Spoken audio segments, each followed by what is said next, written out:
Un caro benvenuto a tutti i partecipanti di oggi, benvenuti all'OpenWix. In questo evento, come dicevo prima, potrete conoscere i corsi di studio offerti dall'Ateneo di Verona, nello specifico dal Dipartimento di Informatica dell'area di Scienze e Ingegneria. Questa mattina presenteremo appunto i corsi di studio magistrali. Se avete delle domande vi invito a scriverle nel box delle domande e risposte che trovate sotto, e a seconda del caso o risponderò io in chat se sono domande di tipo generale, di carattere amministrativo, eccetera, eccetera. Se invece sono relative specifiche al corso di studi, le raccoglieremo e alla fine dell'intervento del relatore lo stesso potrà rispondere direttamente alle domande che avrete fatto.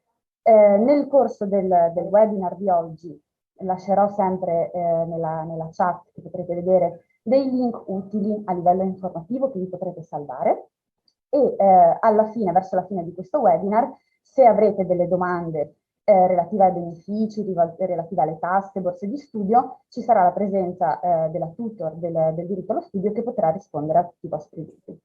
Ecco, mi sembra di aver detto tutto, quindi lascio la parola alla professoressa Barbara Olivoni che presenterà il corso di laurea magistrale in Ingegneria e Scienze Informatiche. A seguito presenterà il corso di laurea magistrale di Medical Bioinformatics la professoressa Rosalba Giugno e il professor Pietro Sala. Successivamente il professor Giacomo Albi presenterà il corso di laurea magistrale in Mathematics. Interverrà poi il professor Luca Di Persio per la laurea magistrale in Data Science. Ascolteremo poi il professor Giachetti che presenterà il corso in Computer Engineering for Robotics and Smart Industry e infine avremo il piacere di aggiungere alla nostra rosa di corsi di studio offerti dalla nostra area il nuovo corso in via di attivazione in Artificial Intelligence che verrà presentato dal professor Alberto Castellini. Bene, lascio la parola alla professoressa Olivoni e vi ringrazio molto. Grazie Karin.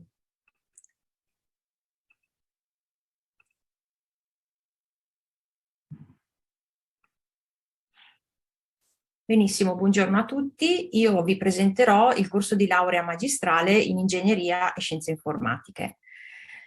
Questo corso di laurea si propone di formare un laureato magistrale che abbia ampie basi metodologiche e competenze tecniche avanzate per affrontare tutte le problematiche che si possono incontrare quando si inizia la progettazione, l'analisi e lo sviluppo di sistemi informatici complessi. In particolare in questo corso di studi cerchiamo di fornire le basi scientifiche che permettono di comprendere le tecnologie dell'informazione e della comunicazione, ma anche gli strumenti teorici e pratici per poterle poi progettare e realizzare. Nella mia presentazione noterete che il piano didattico di questo corso di laurea magistrale si focalizza principalmente su tre aree che vedete indicate in questa slide. La sicurezza dei sistemi informatici, i sistemi informativi e l'ingegneria del software e l'intelligenza artificiale.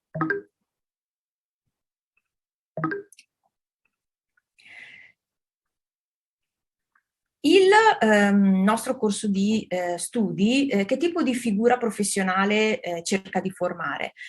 Cerca di formare una figura professionale ovviamente diversa da quella che viene formata nel corso di laurea, in un corso di laurea triennale, che sia in grado di operare negli ambiti più diversi, dalle industrie informatiche attive nella produzione di hardware o di software, ma anche le industrie per l'automazione e la robotica, in tutte le imprese e gli enti che operano nell'area dei sistemi informativi e delle reti di calcolatori, e in tutte quelle imprese in cui esistono dei servizi informatici come ad esempio la pubblica amministrazione. Il nostro laureato magistrale in ingegneria e scienze informatiche può anche operare come libero professionista e una volta superato l'esame di Stato può iscriversi all'albo degli ingegneri informatici. Vi dicevo che la figura professionale del laureato magistrale è ovviamente diversa da quella del laureato triennale. Infatti il laureato magistrale è chiamato a ricoprire ruoli dirigenziali e di coordinamento di gruppi di lavoro. Vi ho riportato in fondo a questa slide la percentuale di occupazione dei nostri laureati magistrali. L'occupazione ad un anno dal titolo è più del 90%, più del 90% perché abbiamo una parte dei nostri laureati che poi prosegue, quindi quel 10% è costituito dai laureati che decidono di proseguire, non so, di fare un dottorato, di fare un corso di master. Invece, se vedete la percentuale di laureati occupati a 3 anni dal titolo si attesta sul 100%. Vi dirò di più, spesso i nostri studenti trovano lavoro ancora prima di laurearsi. Ecco qua l'offerta formativa, il piano didattico del nostro corso di laurea. Si può accedere al corso di laurea magistrale in ingegneria e scienze informatiche con una laurea triennale in informatica, ovviamente, una laurea triennale in ingegneria o informatica o una qualsiasi laurea in cui siano previsti 60 crediti nei settori scientifici disciplinari INF 01 e IGINF. Il corso di laurea magistrale in ingegneria e scienze informatiche è un corso di laurea interclasse e quindi lo studente all'atto dell'iscrizione può scegliere se iscriversi nella classe relativa alle lauree magistrali in informatica o nella classe relativa alle lauree magistrali in ingegneria informatica. Indipendentemente da questo, alla fine del percorso formativo, il dottore magistrale in ingegneria e scienze informatiche, come vi dicevo prima, ha libero accesso all'esame di Stato per l'iscrizione all'albo degli ingegneri informatici. Il percorso formativo è quello che vedete indicato in questa slide. Partiamo da 2 insegnamenti obbligatori per un totale di 24 crediti formativi. Ci sono poi 4 insegnamenti fondamentali che lo studente può scegliere su una rosa di 6 insegnamenti fondamentali. Poi abbiamo 5 insegnamenti a scelta che lo studente può andare a scegliere su una ventina di insegnamenti.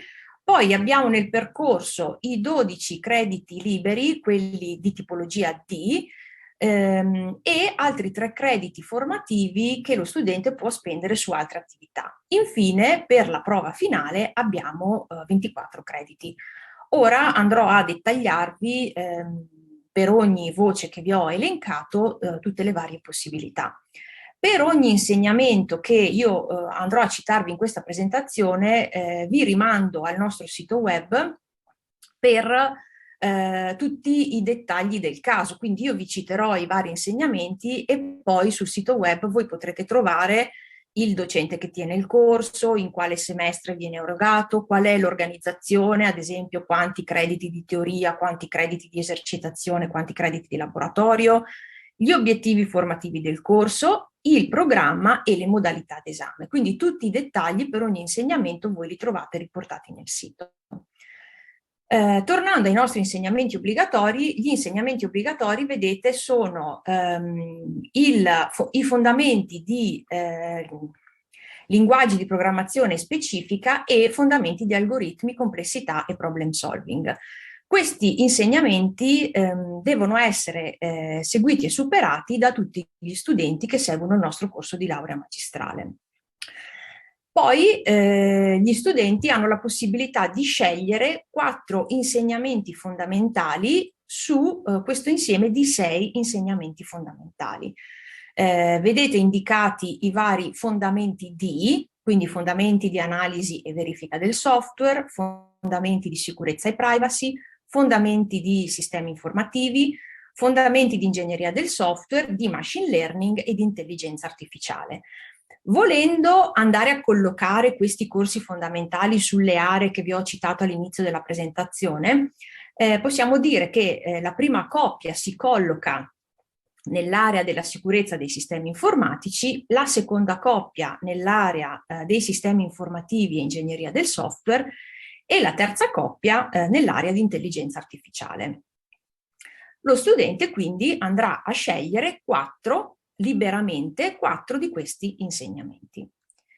Abbiamo poi, come dicevo prima, i 5 insegnamenti a scelta su circa 20.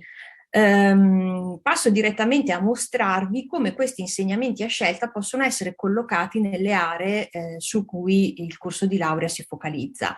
E quindi vedete che abbiamo un insieme di sistemi di insegnamenti a scelta per quanto riguarda la sicurezza dei sistemi informatici, un insieme di insegnamenti a scelta per quanto riguarda l'area dei sistemi informativi e dell'ingegneria del software e un insieme di insegnamenti a scelta per quanto riguarda l'area dell'intelligenza artificiale. In più, tra gli insegnamenti a scelta vengono offerti degli insegnamenti che riguardano competenze trasversali. Ad esempio, vedete indicati in questo insieme di insegnamenti la logica in informatica, il quantum computing e vari corsi di progettazione e programmazione avanzata. Abbiamo poi i due insegnamenti a scelta, come vi dicevo prima, sono i crediti di tipo D e quindi sono tutte quelle attività che lo studente può scegliere in maniera autonoma purché coerenti con il progetto formativo. Nelle ipotesi di percorso che vi racconterò tra poco, io ho presupposto che lo studente possa andare a come dire, utilizzare questi crediti formativi per scegliere ulteriori corsi all'interno del percorso formativo della nostra laurea magistrale, ma voi sapete che possono essere scelti anche in altri percorsi di laurea magistrale. Abbiamo poi le attività di stage o eventualmente le attività di certificazione di lingua per gli altri 3 crediti formativi. Infine il percorso si conclude con la prova finale. Il lavoro di tesi viene svolto andando a coinvolgere gli studenti nei gruppi di ricerca che abbiamo all'interno del nostro dipartimento. Di solito lo studente va a collaborare con i docenti del dipartimento, ma anche viene inserito e coinvolto in collaborazioni internazionali o nazionali, o in collaborazioni con le aziende del territorio o ancora con gli spin-off aziendali che ospitiamo nel nostro Computer Science Park. Andando a riassumere tutti gli insegnamenti e quindi la proposta formativa del nostro corso di laurea magistrale, vedete che qui vi ho riportato insomma l'indicazione di tutte le varie possibilità. Il percorso che lo studente può decidere di seguire all'interno della nostra laurea magistrale è un percorso flessibile, quindi ogni studente può decidere quale percorso andare a seguire andando ad operare le scelte opportune tra gli insegnamenti che io vi ho descritto brevemente. Ipotizzando di andare a decidere di seguire un percorso, ad esempio, che si focalizzi sull'area della sicurezza e dell'intelligenza artificiale, vedete che ovviamente lo studente, dopo aver seguito i 2 insegnamenti fondamentali che abbiamo detto essere obbligatori, potrà andare a scegliere la prima coppia di insegnamenti, quelli che vi ho evidenziato con il colore violetto, i fondamenti di analisi e verifica del software e fondamenti di sicurezza e privacy, e poi i corsi di fondamenti relativi all'area dell'ingegneria del software. Potrà poi andare a scegliere ulteriori altri 5 insegnamenti a scelta nelle 2 aree che lo interessano di più, e quindi la sicurezza dei sistemi informatici e l'intelligenza artificiale. Io ora qui ho evidenziato da una parte 3 corsi e dall'altra 2, ovviamente gli insegnamenti che potete andare a scegliere sono diversi, quindi nell'area della sicurezza potreste scegliere codice malevolo, crittografia e sicurezza del software, come ho fatto io in questa ipotesi, ma anche cambiare gli insegnamenti. Ipotizzando di andare ad usare quei 12 CFU, quei 12 crediti a scelta, io in questa ipotesi vi ho evidenziato con un colore più chiaro gli insegnamenti che uno studente potrebbe decidere di seguire per andare a completare le competenze andandosi a focalizzare ancora di più sulle due aree di suo interesse.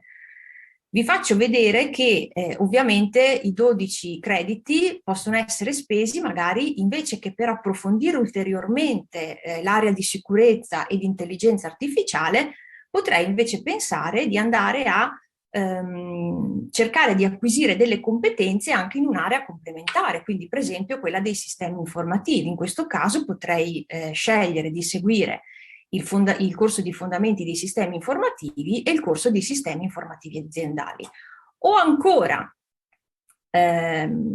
potrei cercare di completare le mie competenze andando a scegliere anche delle competenze trasversali, quindi completare il mio percorso andando a scegliere logica in informatica e quantum computing. Vedete che pur avendo inserito un percorso, andando ad identificarlo con le due aree di sicurezza e intelligenza artificiale, poi all'interno posso andare, diciamo, in maniera molto flessibile a decidere qual è il percorso che mi piace, che preferisco seguire.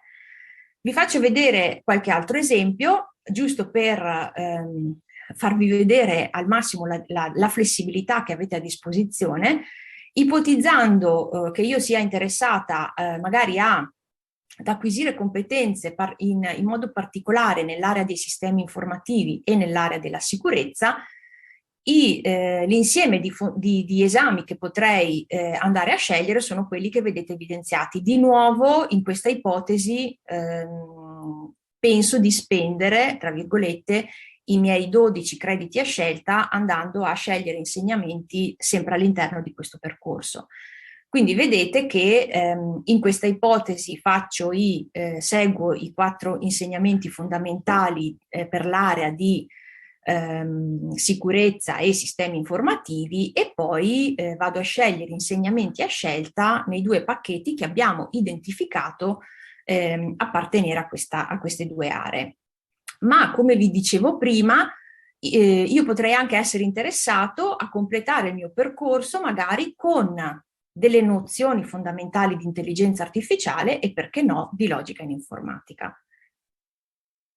Altro percorso, magari ingegneria del software e intelligenza artificiale, quindi se lo studente è interessato ad approfondire le tematiche relative a queste aree, potrà andare a scegliere i corsi di fondamenti che abbiamo diciamo, collocato nell'area di sistemi informativi e ingegneria del software e nell'area di intelligenza artificiale. Di nuovo vi ho mostrato delle possibili scelte sui 5 insegnamenti a scelta che in questo caso vanno a scegliere esami sia propri dell'area di sistemi informativi, ingegneria del software e intelligenza artificiale, ma anche magari delle competenze avanzate di progettazione e programmazione. Come vi dicevo prima, posso andare a costruire il mio percorso andando a scegliere gli insegnamenti che mi sembrano magari più interessanti, più adatti al contesto lavorativo in cui magari poi vorrò andare ad inserirmi e quindi anche potrei decidere di andare a completare, ad approfondire competenze magari nell'ambito dei sistemi informativi aziendali e della sicurezza delle reti. Tutto questo per dirvi che il percorso che lo studente può seguire è un percorso estremamente flessibile. Volevo anche mostrarvi il fatto che non per forza il percorso scelto da uno studente deve essere in qualche modo etichettato e collegato alle aree che io vi ho raccontato. Lo studente può fare una scelta di tipo proprio personale, quindi andare a scegliere gli insegnamenti che lo interessano di più, che gli piacciono di più e quindi non per forza deve collocare le sue scelte all'interno di particolari aree, di 2 aree come ho fatto finora. Quindi possiamo avere anche delle scelte personali. Vedete che in questo caso i 4 insegnamenti fondamentali sono scelti in tutte e 3 le aree, e allo stesso modo gli esami a scelta vanno a coprire tutte e 3 le aree che io vi ho raccontato, ma anche le competenze trasversali. Questo permette allo studente, per esempio, anche di decidere di seguire tutti i corsi fondamentali che noi proponiamo, andando a spendere i 12 crediti formativi di tipo D per scegliere i 2 fondamenti che non sceglie nel pacchetto di 6. E poi, ovviamente in modo analogo a come vi ho mostrato finora, vado a scegliere gli insegnamenti che più mi interessano nelle varie aree. Vi ho riportato qui i riferimenti, qualche informazione che penso possa essere interessante, quindi il link alla nostra pagina web dove, come vi dicevo prima, trovate tutti i dettagli relativi alle cose che io vi ho raccontato, l'email e il numero di telefono della nostra segreteria e anche il mio indirizzo email nel caso abbiate bisogno di contattarmi. Quindi se avete domande, ora...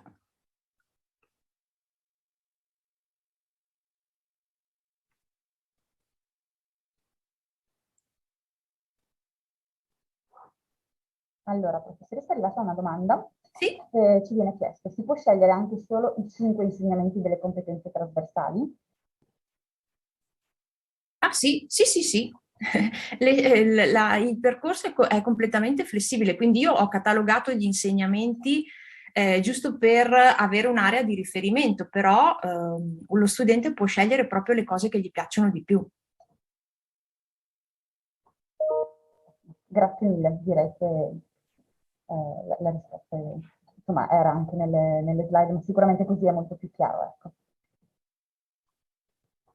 Se ci sono altre domande, fatele pure. Adesso abbiamo qualche minuto appunto prima del prossimo intervento, quindi tutti i tipi di domande sono benvenuti.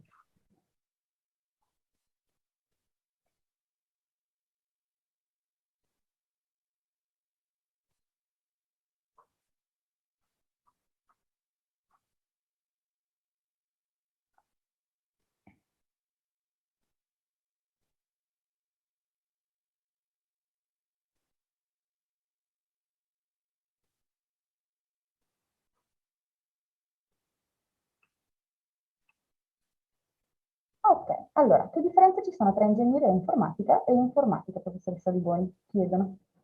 Allora, se è a livello della classe di laurea, poi è solamente diciamo dal nostro punto di vista, il corso di laurea è interclasse, quindi lo studente può scegliere il percorso, cambia il titolo che avrà alla fine, non cambia il percorso, perché il percorso che io vi ho raccontato è uguale su tutte e due le nostre classi di laurea.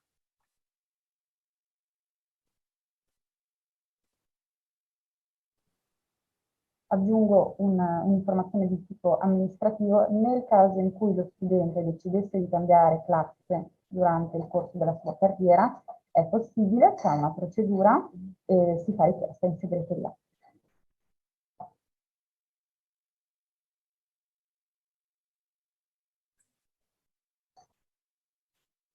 Perfetto. Allora, io aspetterei ancora un minutino, giusto per gli ultimi dubbi, e eventualmente per qualsiasi tipo di domanda, anche che magari viene in mente più avanti, se possiamo rispondere, se sono di carattere generale, risponderò io o la professoressa Olivoni se sarà ancora collegata, altrimenti vi manderò insomma, la mail della referente o comunque il link delle pagine web. Sì, sì, posso. Esatto, se la professoressa Olivoni è d'accordo, io Sì, passerei la parola ai professori Giugno e Sala per Medical Bioinformatics. assolutamente, grazie dell'attenzione. Grazie mille professoressa per il suo intervento. Buongiorno. Condivido lo schermo. Ok, vedete abbastanza. Proviamo a mettere... Vedete abbastanza bene anche così? Questa versione, sì, non la è versione... intero, però volendo. Va bene, perché altrimenti mi rallento un po'.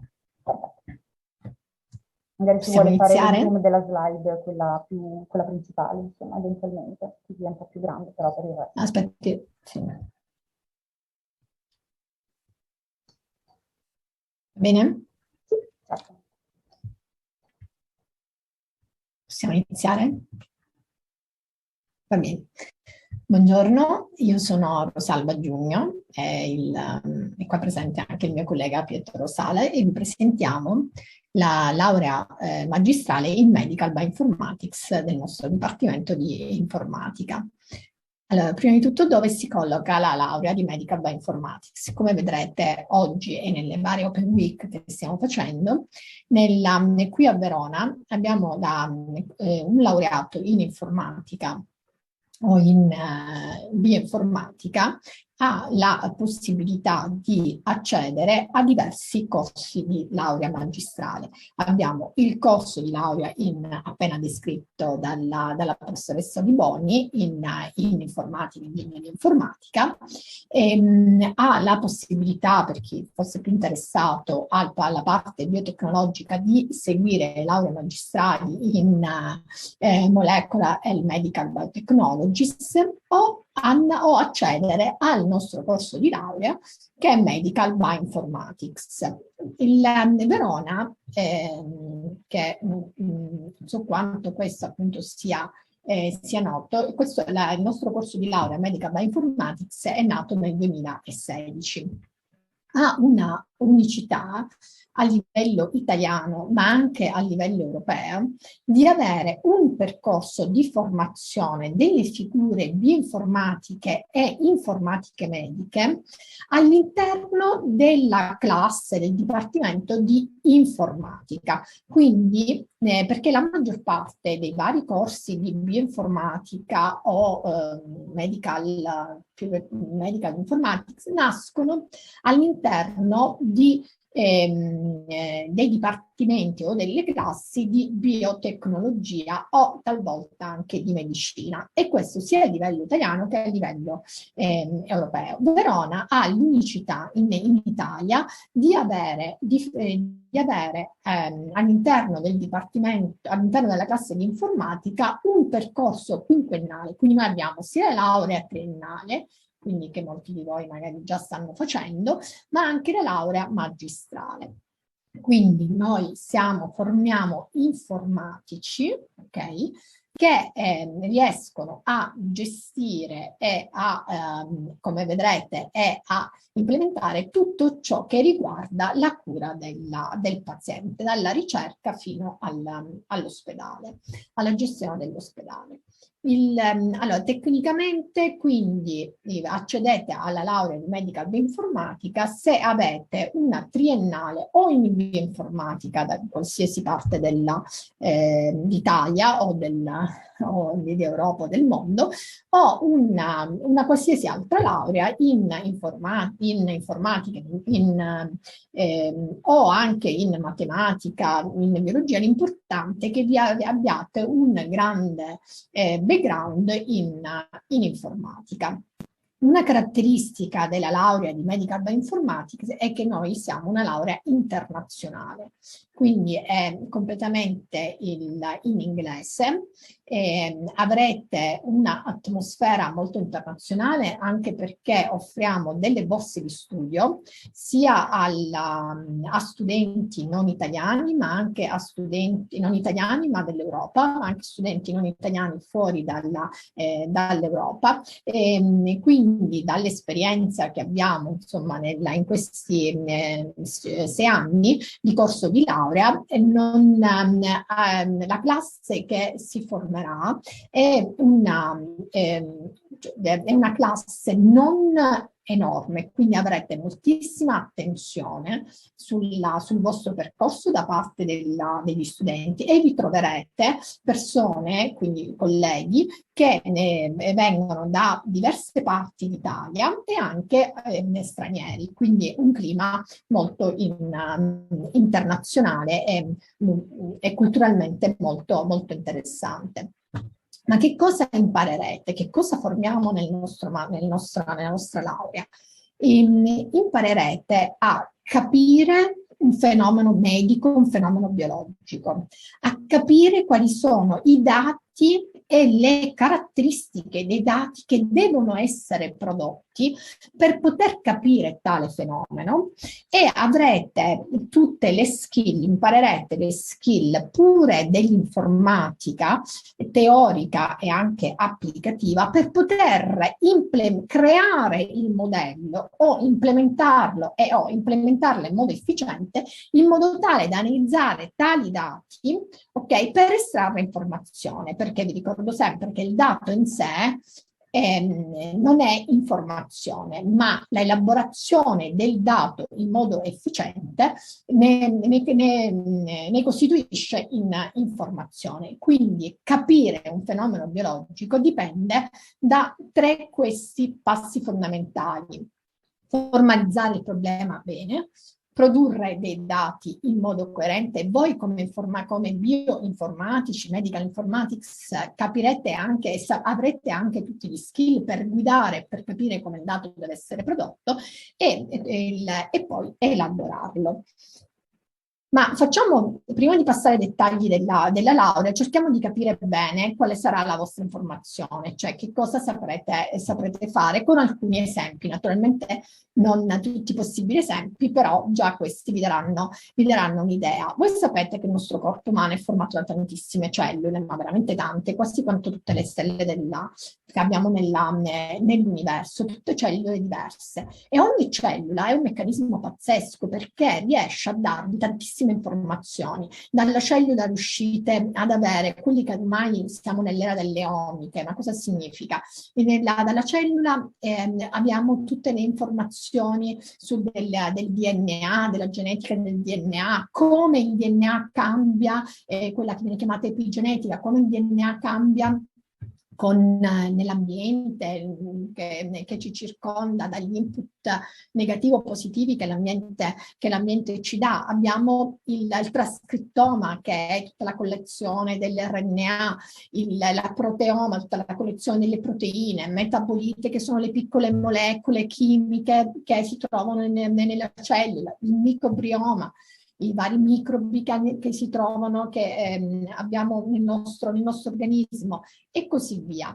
Quindi abbiamo, da una singola cellula, abbiamo tantissimi tipi di informazioni diverse, e il problema è che vengono prodotti tantissimi dati, quindi abbiamo tantissime cellule, da una cellula abbiamo tanti tipi di dati diversi, quindi vengono prodotti una quantità. Quando si tratta di big data, questo è l'ambito in cui ci troviamo veramente come tanti altri, per carità, ad affrontare le problematiche del big data. Infatti,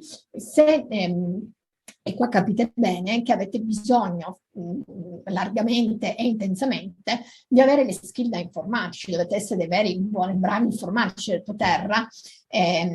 poter risolvere le challenge di analizzare questo ammontare enorme di dati che vengono prodotti per poter studiare e analizzare le varie malattie o condizioni patologiche.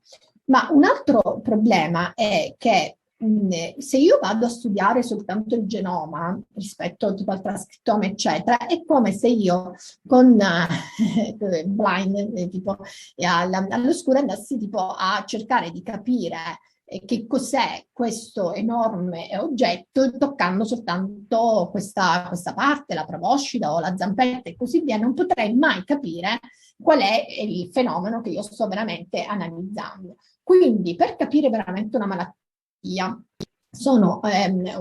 una qualsiasi patologia, bisogna, ed abbiamo adesso le possibilità, bisogna avere anche gli skill, informatici propri. Quando parlo di informatica parlo sempre dall'algoritmo alla programmazione di altissimo livello, per poter integrare tutti i diversi tipi di dati in algoritmi e modelli efficienti, in modo tale da estrarre l'informazione. Perché se io guardo il problema da diversi punti di vista, riesco veramente a capirlo e a decifrarlo. Ma non abbiamo soltanto questo challenge, abbiamo un altro challenge. L'altra sfida che abbiamo e dove vi formeremo è è che le tecnologie che producono questi dati sono in continua evoluzione. Questo è un campo di formazione che evolve da mese a mese. Fino a qualche anno fa noi i tipi di dati che potevamo estrarre da una cellula era quello che sicuramente avete sentito sempre dire, il bulk sequencing. Okay? Dove praticamente queste sono le varie cellule, i pezzettini di frutta sono le varie cellule, noi li studiavamo andando a fare un frullato di queste cellule. Capirete che io quando faccio un frullato riesco a capire, sì, che c'è per esempio tanto, assaggiando un frullato riesco a capire che c'è per esempio tanta fragola, perché magari ho messo tanta fragola, però non è che riesco bene a capire le composizioni esattamente la composizione di quel frullato, quindi io riuscivo a capire che c'era magari un gene molto espresso, ma non avevo la lista esattamente di tutte le componenti, tutti i geni di quella cellula. Poi è nato da pochissimi anni, è nato Single Cell Genomics. Questa è una tecnologia che voi appunto imparerete come è costituita e imparerete ad analizzare i dati da essa, dove invece vi danno la sequenza dei pezzettini di frutta uno a uno. Quindi io so esattamente tutte le cellule che compongono il mio tessuto che sto analizzando, e adesso nell'ultimo anno abbiamo una nuova tecnologia che si chiama Spatial Genomics, dove oltre ad avere adesso l'informazione di ogni singola cellula che compone il tessuto che state studiando, so anche dove essa è collocata nel tessuto. E questo cosa vi fa capire? Vi fa capire un po' tutta la complessità degli studi e delle competenze che dovete acquisire, che vi daremo, per poter analizzare un problema biologico. Ma che cosa significa analizzare? Prima ho dato un po' delle informazioni sul challenging, sul tipo di dato. Come bioinformatico, analizzare un problema biologico spesso significa avere di fronte dei sequenziamenti, dei dati provenienti da un insieme di persone che sono sane, un insieme di persone che invece hanno una patologia, tumore, Alzheimer o quant'altro, e avrete tantissimi dati, oltre al sequenziamento, quindi al dato, diciamo, che proviene dalla cellula, avete anche informazioni sul tipo di vita, se è uno sportivo o non sportivo, quante analisi ha fatto, analisi biomedicali, tutte le varie immagini, le TAC, PEC e così via. E sarà compito vostro creare modelli e algoritmi e pipeline e software che riescono ad analizzare questi dati, a farne un confronto, ok? E dal confronto di questi dati integrati in modo opportuno trarre la conclusione, cioè significa cercare di capire se vi è un gene o una serie, insomma, di elementi, di proteine, di microRNA, eccetera, che riescono a regolare quella malattia. Capire questo significa riuscire a individuare quali sono quei segnali che ci permettono di capire in modo prima possibile se una persona è predisposta a sviluppo di quella malattia. Significa anche capire come curare al meglio una persona che ha appunto quella malattia, perché si capisce il meccanismo della malattia e quindi sappiamo attraverso farmaci o altro come attaccarlo. Ma se voi pensate, quindi diciamo che le problematiche sono diverse, quindi abbiamo tutta la parte della produzione del dato, come andiamo a integrare, come io lo rappresento, ma dove li metto questi dati, questa quantità di dati, quindi ho bisogno di tutte quelle nozioni tipiche della gestione del dato, quindi database e quant'altro, e tutta la parte algoritmo, perché io devo fare degli algoritmi, dei nuovi modelli che riescono a risolvere il problema, e naturalmente devo avere tutte le skill, quindi dal machine learning alla teoria pure dell'algoritmo, e devo avere anche tutte le skill di programmazione, dalla C, da Python, C++, programmazione parallela, perché devo programmare, devo gestire tanti dati, e quindi devo imparare programmazione anche in modo molto efficiente. Ma l'unicità del nostro corso, della nostra laurea magistrale, è che è ben organizzata in modo tale da formarvi sia sulla gestione, diciamo, delle patologie, eccetera, dal punto di vista, come vi ho appena spiegato, la produzione dati omici, l'integrazione, eccetera. Ma se voi pensate alla cura del paziente, abbiamo tutto un altro aspetto che riguarda la cura di patologie. E qual è? È la gestione dei dati clinici, tutta la parte di cura del paziente che riguarda l'ospedalizzazione, tutta la parte degli esami diagnostici che sono pratica appunto delle mediche, e come affrontare, cioè come informatici, come medico informatici, cosa dovete fare per questa gestione? Significa andare a, per esempio, sviluppare dei software che ormai naturalmente girano sia dai tablet al computer, eccetera, per la gestione di tutti i dati clinici. Vi faccio anche un esempio di cos'è, per esempio, una piccola visione di dato clinico del paziente. Voi come skill sarete anche degli sviluppatori o anche dei boss, insomma, della gestione di tutto ciò che riguarda l'informatizzazione degli ospedali. Questo significa andare a gestire tutti i dati, ok? Che riguardano l'amministrazione, i lavoratori in ospedale, gli infermieri, i dottori, quindi tra turni, competenze, allocazioni, eccetera. La gestione di tutti i pazienti e considerate anche il percorso che un paziente fa in ospedale, dal laboratorio dove viene analizzato il sangue al laboratorio che l'ha preso il sangue, quindi il dato di ogni singolo step nella cura del paziente, sono tutti dati che vengono immagazzinati, e quindi voi imparerete e darete istruzioni su come devono essere immagazzinati, andate a creare dei software per poter immagazzinare questi dati ed elaborarli e poi anche integrarli. Poi abbiamo il ricovero, quindi i dati del ricovero, i dati delle cure che vengono fatte nel ricovero, nei diversi, un paziente raccoglie dati e accumula dati che devono essere appunto immagazzinati e sempre elaborati in diversi reparti dello stesso ospedale, la radiologia, la degenza, eccetera, tutti i farmaci che vengono dati all'ospedale, che vengono dati al paziente. Ma non è la gestione della parte clinica, quindi della medica e informatica, non è solo la gestione di tutti questi dati, ma come informatici imparerete anche a tutte quelle competenze proprie sempre di informatica che vi permetteranno di creare dei modelli diagnostici, che vi permetteranno per esempio di creare dei modelli che suggeriranno il tempo migliore per la somministrazione di quella cura secondo una certa cadenza per ottenere il miglior risultato della cura di quel paziente. Per la gestione ottimale di un ospedale voi creerete dei modelli che guideranno qual è il tempo migliore, per esempio, per un paziente per essere ricoverato, quanti giorni prima di avere l'intervento clinico e così via.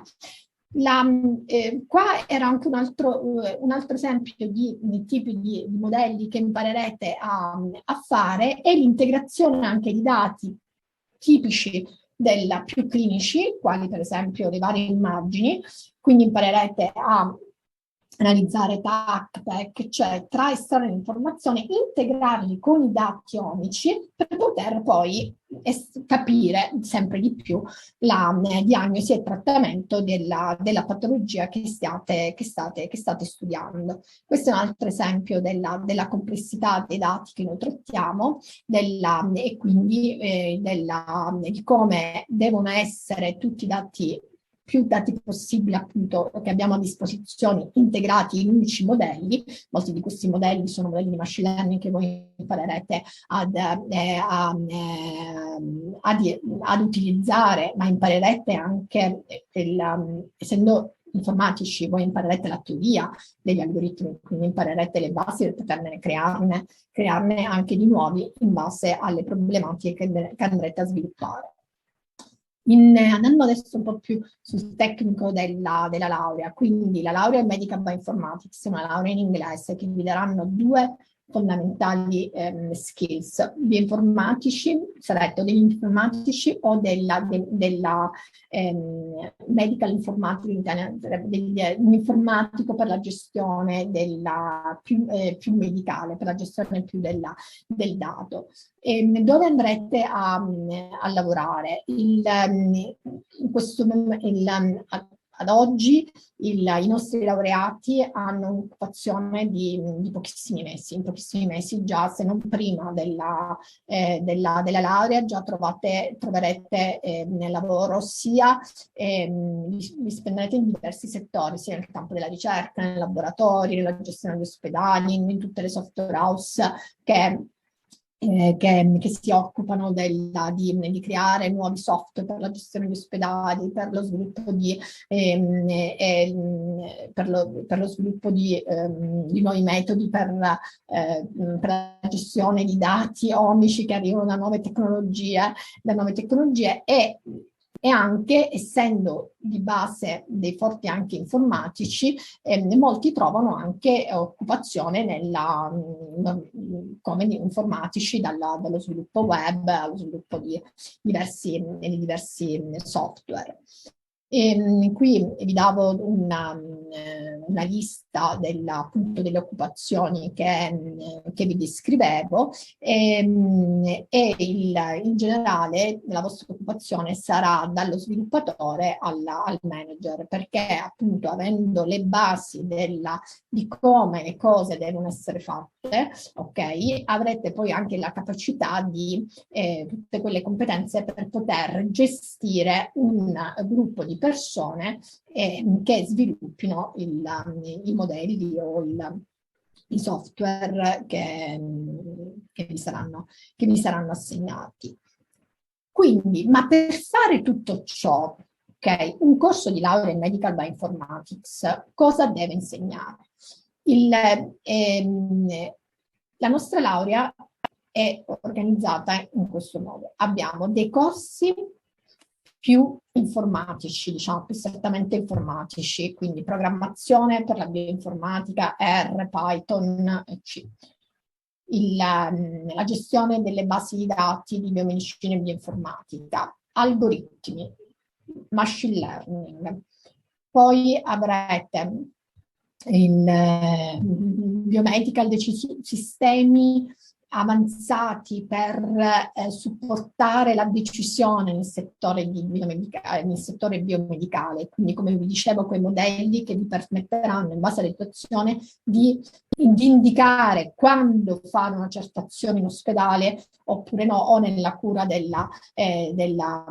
paziente. Ma naturalmente una formazione del genere, cioè per poter fare un tale mestiere, bisogna capire il fenomeno biologico. Quindi avrete anche la possibilità, cioè avrete anche la laurea naturalmente è organizzata in modo tale di avere dei corsi strettamente di bio e med, che vi daranno tutte le skill, anche se siete degli informatici cioè avete fatto la triennale in informatica, avrete dei corsi di molecular biology, genetica, medical genetics, eccetera, epidemiologia, che vi daranno tutte le basi per poter capire il fenomeno biologico. Quindi non sarete degli informatici che si adattano alla biologia, non sarete dei biologi che cercano di usare dei software informatici, ma voi avrete altamente le competenze sia informatiche sia biomed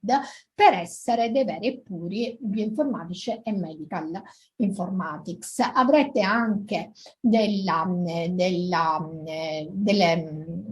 avrete anche dei corsi di fisica per la fisica, nel senso per dove in questo corso vi insegnano vi insegnano tutto il processo dall'acquisizione dell'immagine, la TAC, quindi dell'immagine, fino alla sua elaborazione. Infatti avrete un percorso anche di imaging analysis più tipico nei corsi qua di etichettati B, diciamo più tipici di informatica. Poi naturalmente avete la tesi da svolgere, gli stage, eccetera. Fondamentale nel nostro corso, un'altra caratteristica, è che non abbiamo un percorso predefinito, quindi voi avrete dei qualifying, quindi che sono i corsi di 12 crediti, e questi il machine learning di 6 crediti, ok? E poi avete a scelta 3 insegnamenti tra, diciamo, il gruppo più informatico, a scelta 3 insegnamenti del gruppo Miomed. Quindi il corso di laurea medica bioinformatica è progettato in modo tale da darvi alta competenza in bioinformatica e medical bioinformatics, e poi sarà passione vostra, scelta vostra, andare a organizzarvi il corso in modo tale il vostro corso di studio, la vostra formazione, in modo tale da o concentrarvi totalmente in bioinformatics, in medical bioinformatics, o farne un misto. E quello che noi abbiamo potuto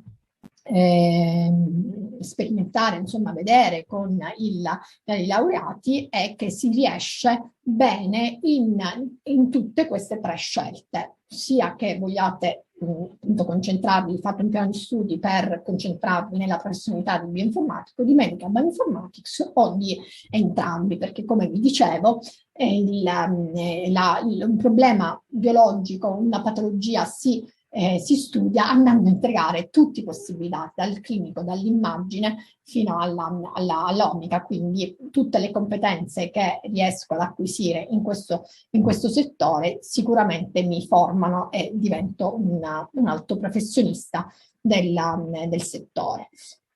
La stage e le tesi: noi collaboriamo con diverse aziende, quindi avrete la possibilità di fare diverse stage con ospedali, aziende sia nel Veronese che in Italia e oltre, e anche molti dei nostri studenti fanno la tesi con dei laboratori di informatica, medical informatics,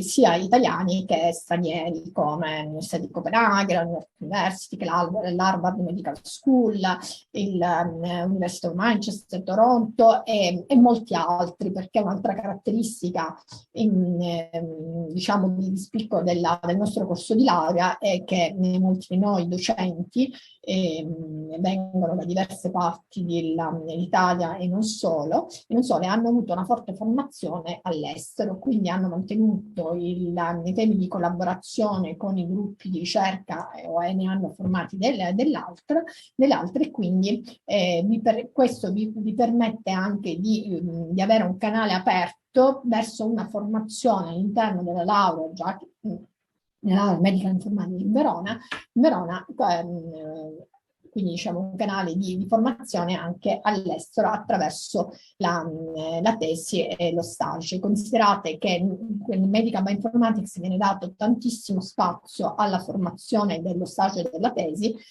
Diciamo che la seconda parte del secondo anno avrete molto tempo e molti crediti dedicati a questa formazione, dove per noi significa che ogni studente sceglie un argomento su cui diventare un esperto, e quindi approfondirlo, ripeto, anche molto spesso in collaborazione con ricercatori ed esperti stranieri. Come accedere, piccole dettagli tecnici. Quindi per accedere a Medical Bioinformatics a Verona bisogna avere una classe in informatica, cioè una triennale in informatica, in ingegneria informatica, o in bioinformatica o avere almeno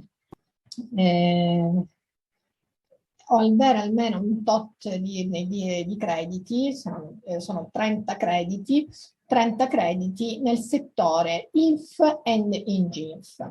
Se non avete una laurea, diciamo che i vari corsi, per esempio per gli stranieri, eccetera, non sono effettuati INF e ING, abbiamo una commissione che valuta per ognuno di voi il curriculum e praticamente stabilisce se avete quelle competenze di base tipiche dell'informatica, un'informatura dell'informatica, per poter andare e avere un percorso di successo nella magistrale. Queste sono un po' diciamo, foto forse non super aggiornatissime del corpo docente e quindi, ripeto, un corpo docente costituito da informatici, biotecnologi, il professore Massimo Delle Donne, medici, biologi, quindi le competenze, è un corso interdisciplinare in cui le competenze di epidemiologia divengono date dal professore di epidemiologia, così come quelli di medicina, di biologia o di informatica pura. Domande?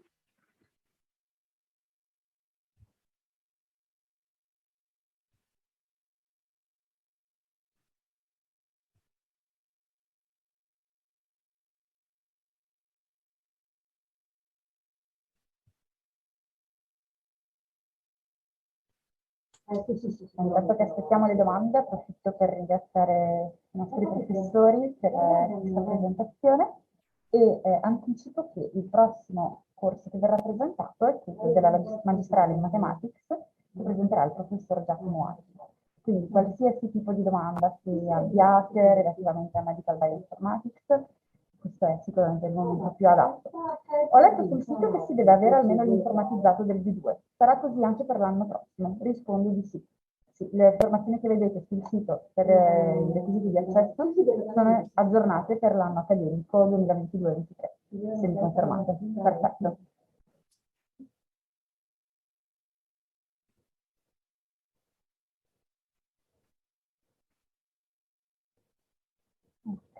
Se ci sono altre domande, fate pure, altrimenti eventualmente potete farle anche più avanti, nel caso in cui la professoressa Zunino o il professor Sala rimangano collegati, sicuramente risponderanno via chat.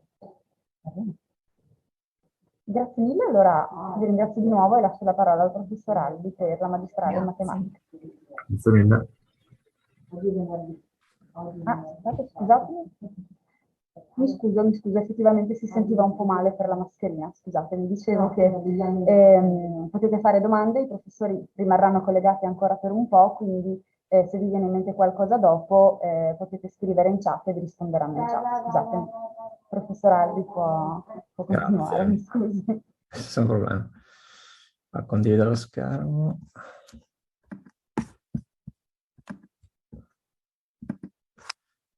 Buongiorno a tutti. Vi presenterò oggi il nostro corso di laurea in Mathematics presso il Dipartimento di Informatica a Verona e in particolare quello... vediamo se riesco a togliere questo prima di tutto. Okay.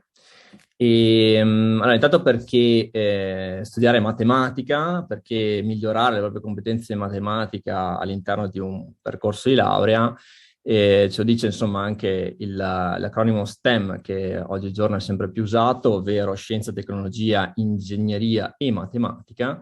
E quando uno appunto si dedica allo studio della matematica va solitamente a pensare a quelle matematiche, a quelle scienze dure, a quelle competenze che uno può migliorare e approfondire nell'ambito delle materie più astratte. In realtà non è solo questo, chiaramente, ma diverse applicazioni vediamo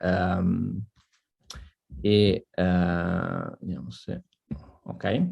Diverse applicazioni e diverse diciamo, utilizzi della matematica avvengono nel mondo del lavoro a diversi livelli, dalla ricerca al mondo insomma, del lavoro più classico e fino appunto all'insegnamento. Qui vedete una lista di esempi dove appunto la matematica ha un grandissimo contributo, per esempio nella fisica e nell'ingegneria appunto, nelle scienze materiali, nella dinamica dei fluidi, nella finanza, nella sanità. Abbiamo visto appunto la presentazione di prima che parlava appunto di informatica legata alla biologia, alla medicina. Anche la matematica ha il suo contributo, ne siamo diciamo sicuramente bombardati adesso con le informazioni che ci vengono nella situazione epidemica in cui che stiamo ancora vivendo nel 2022.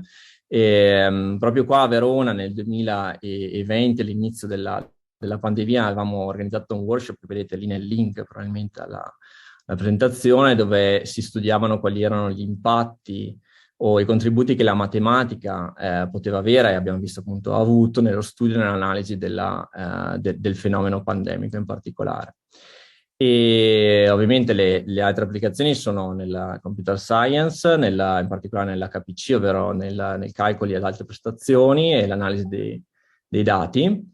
E infine anche nelle scienze, diciamo, più morbide, quali le scienze sociali, dove la matematica gioca sempre un suo ruolo a livello di studio quantitativo delle informazioni.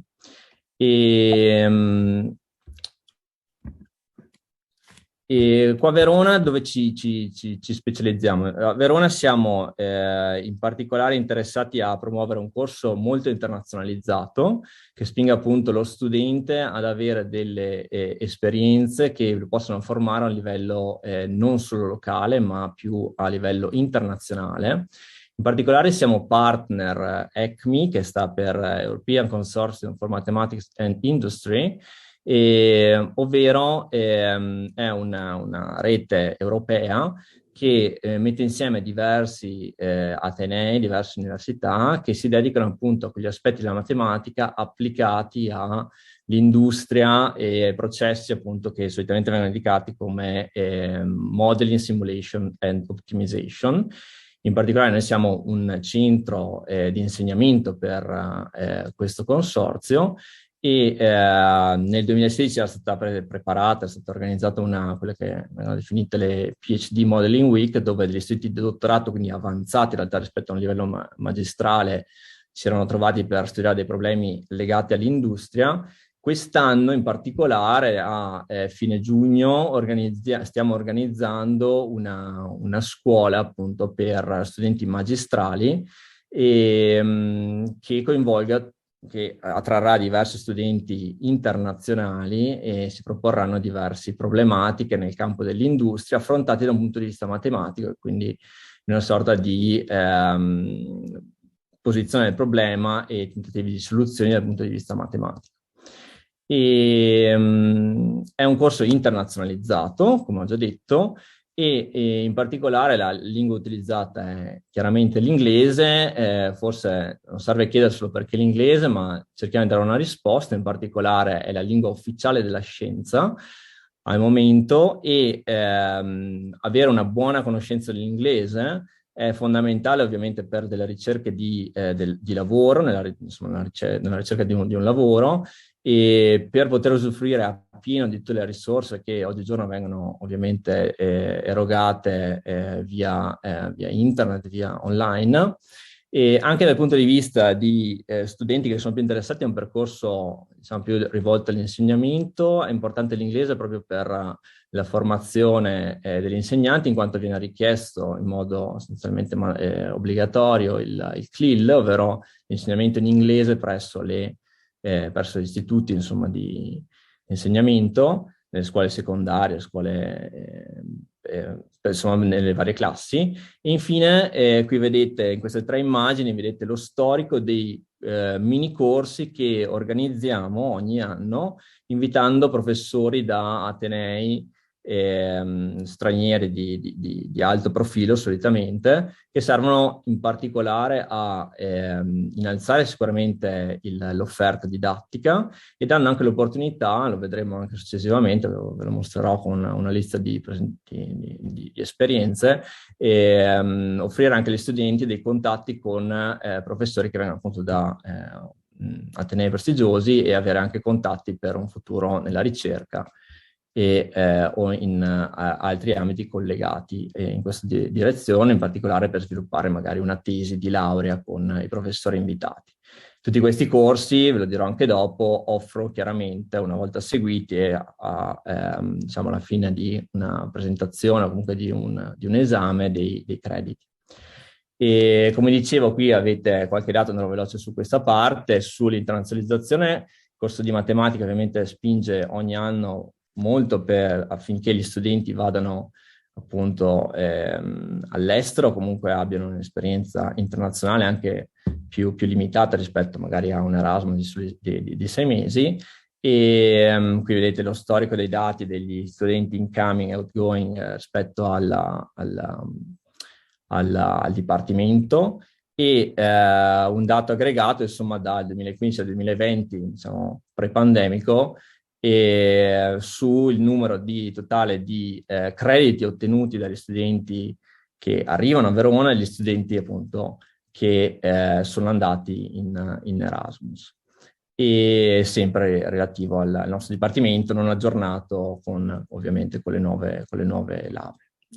E come dicevo, appunto, le opportunità all'estero si possono caratterizzare anche con non solo con l'Erasmus, ma anche con delle esperienze proprio limitate come l'Erasmus for Trainship, dove qui vedete una lista degli studenti che sono stati all'estero in modo anche ibrido, visto appunto la situazione che stiamo passando, e hanno effettuato uno studio di lavoro o appunto un tirocinio all'interno di aziende o di università in particolare. Negli ultimi anni abbiamo avuto collaborazioni con l'European Space Agency, quindi anche con delle appunto realtà non prettamente legate alla matematica, se ci pensate.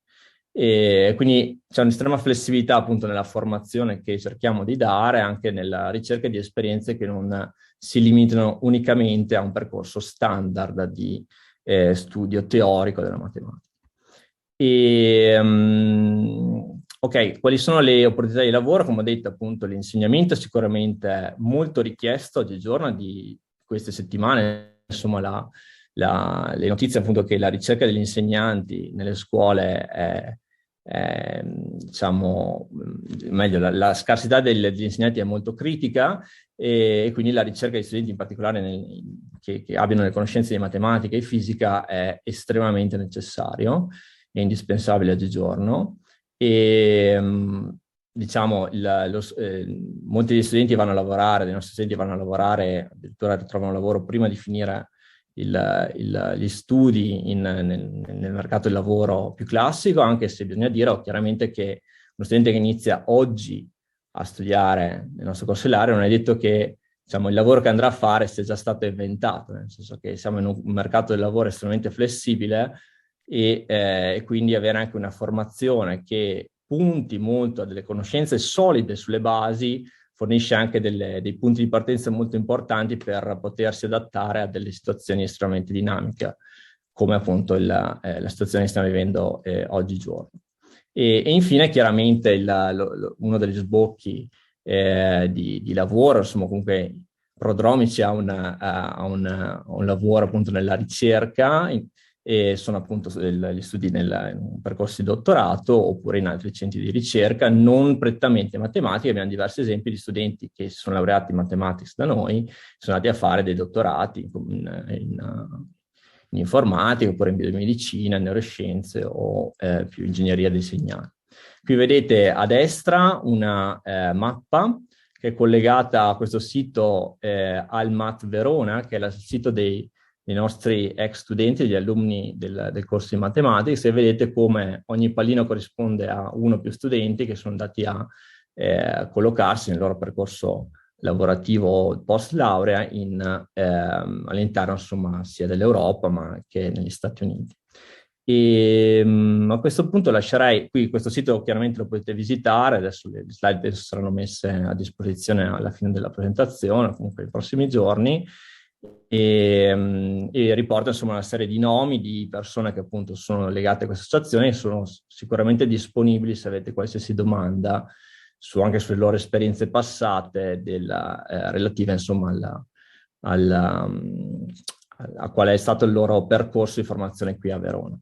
E farei parlare qui magari un'esperienza diretta, insomma, una studentessa che ha studiato con noi, magari fermo la condivisione, penso sia online, esatto. Quindi se può parlare Sara Bicego, lei è stata una nostra studentessa, presento brevemente, e magari si può dare la sua esperienza relativamente a quelli stati studi qua a matematica e il suo percorso dopo la laurea.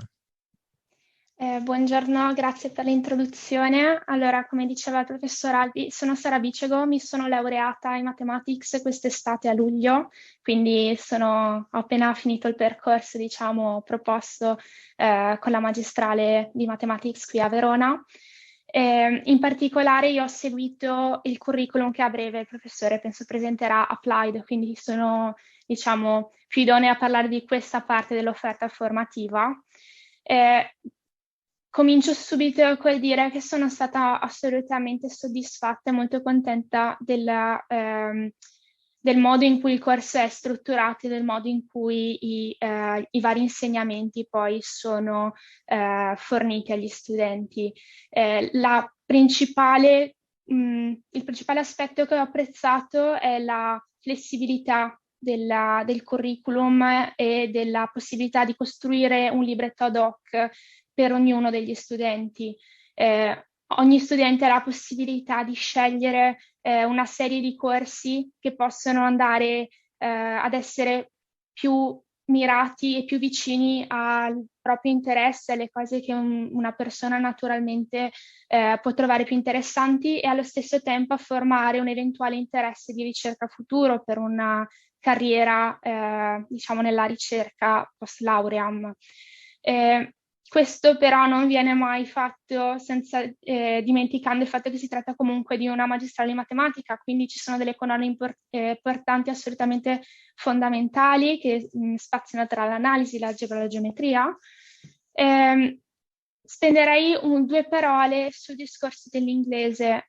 Personalmente io ero molto preoccupata di dover affrontare una magistrale in lingua inglese, perché già i corsi comunque sono abbastanza impegnativi. Aggiungere uno scoglio come quello di una lingua che non è la nostra lingua madre poteva sembrare una difficoltà eccessiva e magari non molto utile. Come diceva bene il professore, bisogna sempre ricordare che l'inglese è la lingua della ricerca, quindi per un futuro nella ricerca, ma anche nel mondo lavorativo a livello industriale, al giorno d'oggi l'inglese è assolutamente una capacità necessaria e imprescindibile. Quindi invito gli studenti a buttarsi, a non lasciarsi spaventare come poteva essere spaventata io a suo tempo, e apprezzare l'opportunità di magari colmare delle lacune accumulate negli studi precedenti, perché questo è il momento. Sempre riguardo all'inglese, permette agli studenti di affrontare in maniera più aperta e più immediata alcuni seminari o mini corsi che vengono offerti all'interno dell'offerta formativa. Nel mio caso, ad esempio, uno di questi mini corsi ha aperto i miei orizzonti, mi ha fatto rendere conto di un nuovo argomento di cui potevo essere interessata, dal quale poi è stato sviluppato il mio progetto di tesi magistrale. Questo mi ha permesso di conoscere delle persone, dei professori, degli esperti anche fuori dalle mura del nostro Ateneo, e mi ha permesso di entrare in contatto con nuove opportunità che poi mi si sono aperte. Al momento sto facendo un dottorato a Londra con uno di questi professori che ha dato un mini corso e che ho avuto l'opportunità di conoscere proprio per uno di questi seminari. Dei curriculum non parlerei perché sono ancora da, diciamo, presentare, però ecco, io sono assolutamente soddisfatta di quello che mi è stato offerto come pacchetto didattico e della formazione che mi è stata data, quindi insomma tutti a Verona e buona fortuna con gli studi. Grazie Sara di questo caloroso intervento. e appunto citava i vari curriculum. Adesso vi darei un dettaglio su, molto breve in realtà, perché molte delle informazioni trovate online e siamo sicuramente disponibili a darvele a posteriori. Allora, fatemi riaprire la presentazione. Appunto, diciamo, la struttura del curriculum si basa su dei corsi del primo semestre, del primo anno di Mathematics fondazionali, diciamo. In particolare avete dei corsi di differential geometry, geometria differenziale, analisi funzionale, meccanica analitica e computational algebra representation theory. Quindi, diciamo, corsi che vanno a spazio sostanzialmente sulle basi fondamentali che un matematico deve avere. Dopodiché i percorsi si dividono sostanzialmente su due canali. Ovviamente c'è molta flessibilità, quindi si possono integrare corsi nei due canali. In particolare un corso più dedicato alla matematica per l'insegnamento, che comprende corsi appunto di geometria avanzata, logica, workshop e laboratori, diciamo, legati all'insegnamento, come l'insegnamento anche della fisica e della matematica e nella programmazione. Il corso invece di matematica applicata è più orientato verso modelli e metodi numerici per, diciamo, modelli avanzati, quindi il calcolo stocastico, l'ottimizzazione numerica, le equazioni derivate parziali, viste da un punto di vista teorico, ma anche da un punto di vista appunto di integrazione numerica, quindi di sviluppo di metodi in grado di simulare questi tipi di modelli complessi. E un dettaglio su quali sono le persone di riferimento, appunto, se volete avere delle persone che volete contattare delle persone che possono dare delle informazioni aggiuntive, direi sul percorso education, quindi insegnamento, il professor Sistobaldo è sicuramente la persona che può darvi dei dettagli maggiori. In particolare, una cosa da dire è che nel nostro percorso prevediamo l'inserimento, anche se in revisione appunto dei PF24, per appunto arrivare già alla fine della laurea con il pacchetto di esami necessari per andare a insegnare. E per la parte invece di matematica pura, più legata, diciamo, all'algebra e alla geometria, anche l'analisi, potete contattare la professoressa Mantese, che è anche la referente del corso di Mathematics. E invece per la parte industriale di modelli, simulazione e ottimizzazione dovete riferirvi a me, appunto, in particolare per la parte ECMI.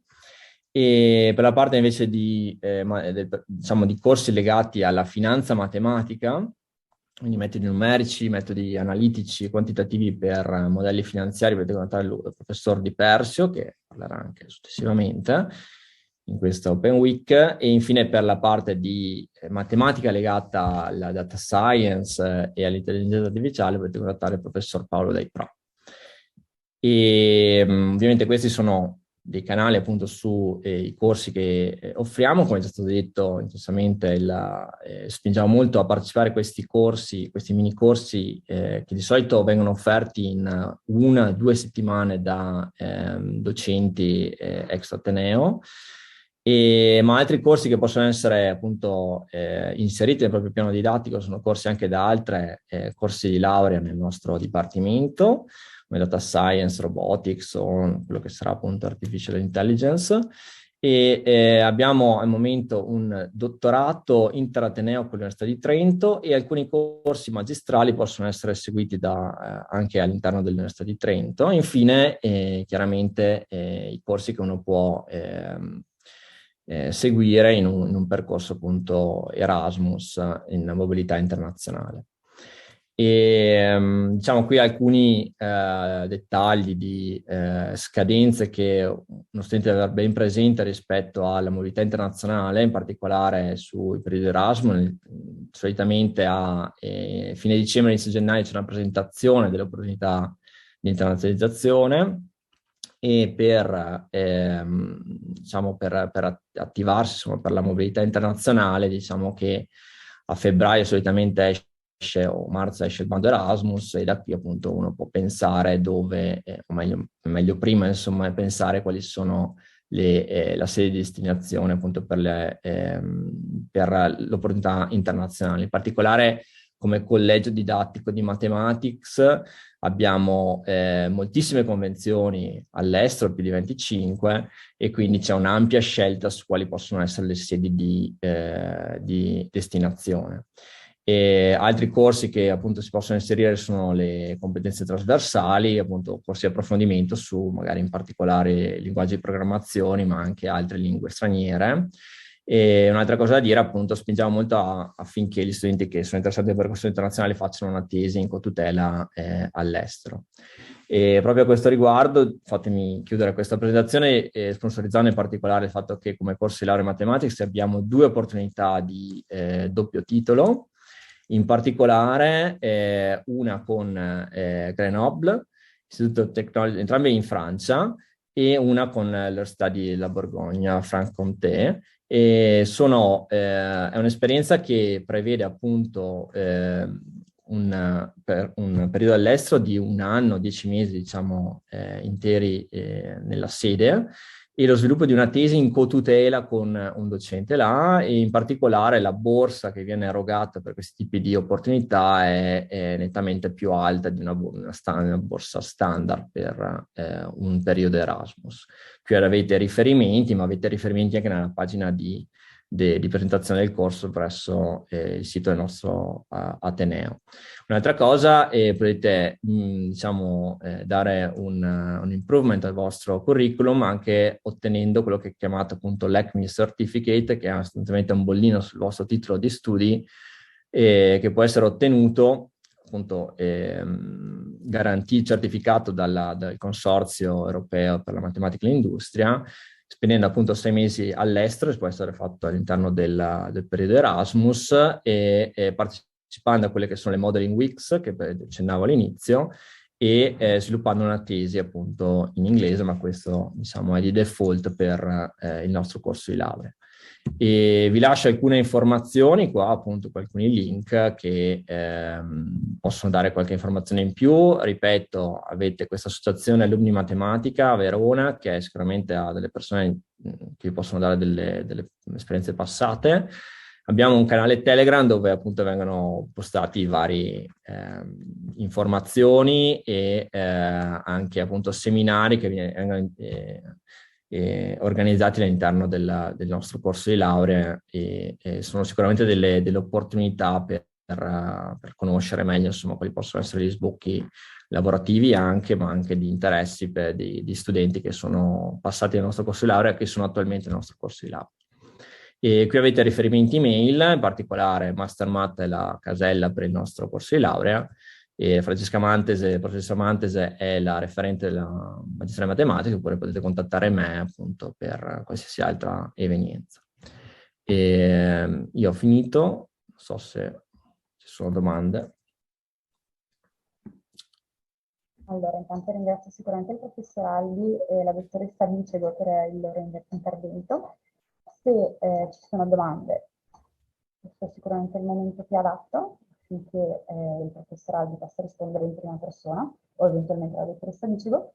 Nel frattempo vi informo che il prossimo intervento sarà tenuto dal professor Paolo D'Artra, scusi, per il professor Luca Di Persi. Paolo D'Artra è il referente del corso di laurea, perdonami Luca, che prevederà anche l'intervento a sua volta di 2 studenti o ex studenti relativamente alla loro esperienza formativa. Quindi lascerei un paio di minuti a chi insomma ha ascoltato, interessato a Mathematics, affinché possa fare le sue domande, ed eventualmente, come dicevo anche prima, per gli altri corsi, se vi vengono in mente delle domande poi le potete fare comunque in chat, cioè nella box domande e risposte, e se il professor Albi sarà ancora collegato risponderà lui via chat, oppure vi rimanderemo i riferimenti nel caso di domande molto specifiche legate al corso di laurea.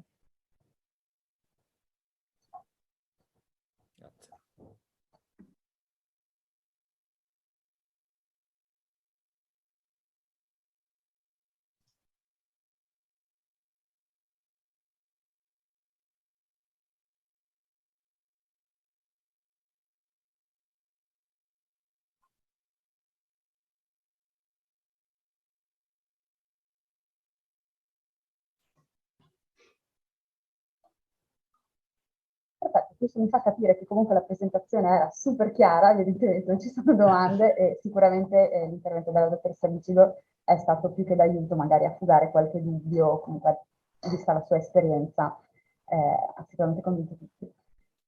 Allora, ringrazio tantissimo il professor Albi e lascio la parola al professor Di Persio per la magistrale in Data Science. Grazie mille. Grazie. Benone, spero che mi vediate e mi sentiate anche. Vi presenterò oggi la laurea magistrale, il percorso di laurea magistrale in Data Science.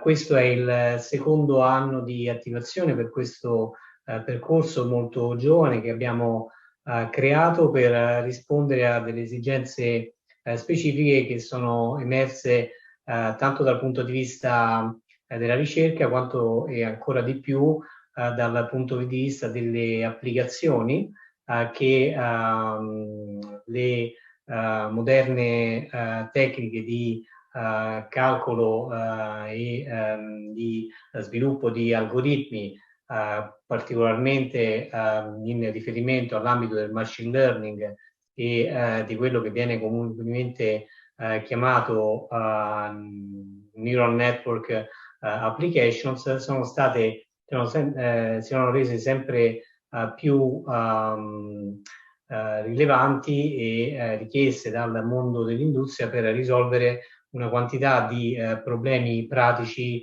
via via crescente.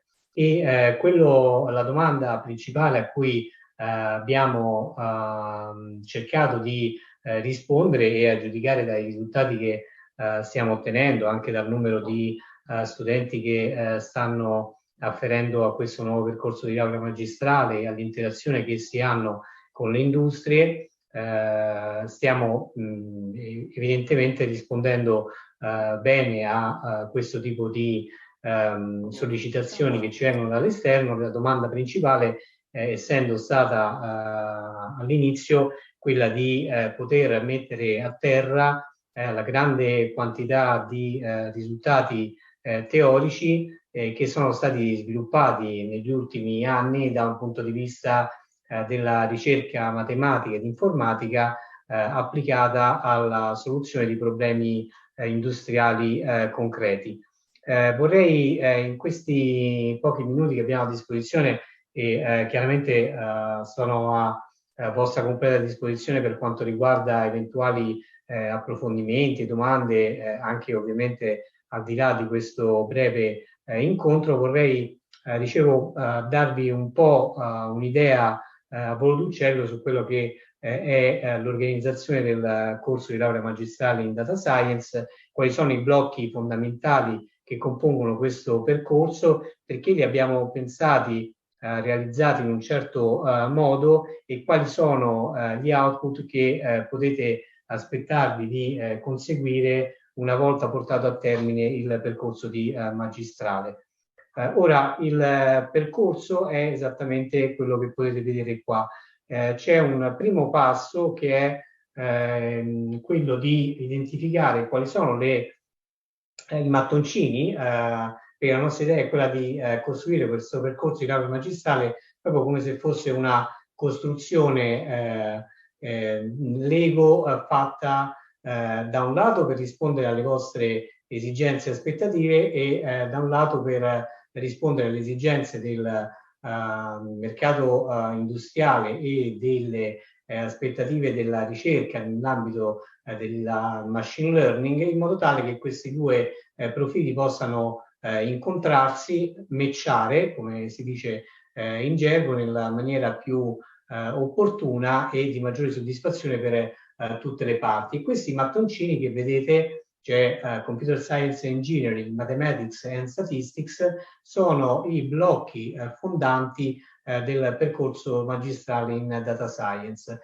Sono fondanti perché? Perché una grandissima parte dei problemi industriali che possono essere affrontati con successo e risolti con tecniche afferenti al mondo della data science si basano su dei fondamenti di statistica e calcolo delle probabilità che poi vengono fusi in un contesto matematico più strutturato ed ampio, e quindi messi a terra tramite codifica, quindi tramite lo sviluppo di algoritmi e soluzioni informatiche concrete, quindi con afferenza a quello che è lo scenario della computer science e dell'ingegnerizzazione del software. In questo percorso di laurea magistrale infatti diamo molta importanza non solo alle basi teoriche fondamentali, che sono chiaramente imprescindibili, ma anche agli aspetti di concretizzazione delle soluzioni basate su queste basi teoriche imprescindibili per risolvere concretamente dei problemi. E quindi è importante ricordare che all'interno del percorso magistrale che abbiamo creato enfasi è posta anche sugli aspetti di codifica, sullo sviluppo di programmi, sulla concretizzazione di algoritmi, sulla conoscenza di strumenti che aiutano a sviluppare questi algoritmi, quindi sulla conoscenza di, faccio degli esempi, librerie Python, piuttosto che strumenti come Keras, piuttosto che l'interazione di questi strumenti con linguaggi, se volete, più tradizionali e più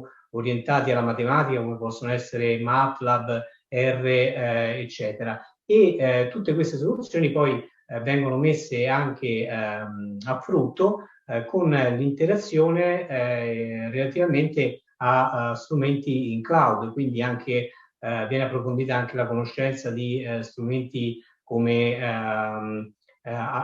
AWS, strumenti di calcolo computazionale distribuito, possibilità di sviluppare programmi modulari che vivano su piattaforme condivise in cloud, eccetera.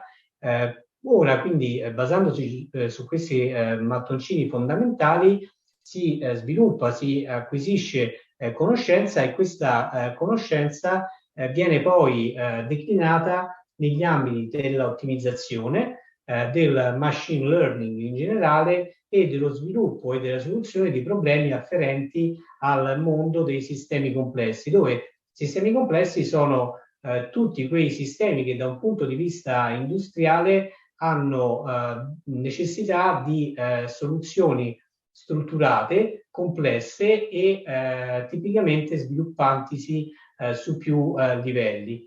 Questi problemi possono essere problemi di tipo molto diverso, possono essere dei problemi di forecast in ambito ambientale, forecast in ambito energetico, ottimizzazione dei consumi dell'energia, ottimizzazione della produzione di energia da fonti rinnovabili, previsione della produzione di energia da queste fonti, e in questo caso, per esempio, tanto per fare ulteriori esempi, si adottano tecniche diverse nel caso in cui queste energie siano di tipo idroelettrico, per esempio, piuttosto che derivanti da fonti eoliche.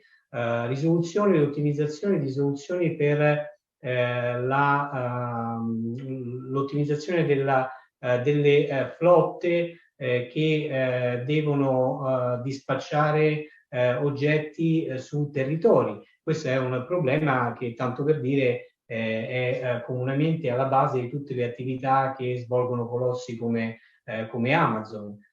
Ci sono problemi tipici del machine learning che riguardano ad esempio contesti molto diversi da quelli che ho appena citato, come possono essere quelli afferenti al mondo del riconoscimento di immagini. Questi sono problemi che ad esempio hanno a che fare anche col mondo delle belle arti, laddove il riconoscimento di immagini può aiutare la conservazione, il restauro di opere artistiche di particolare pregio e così via.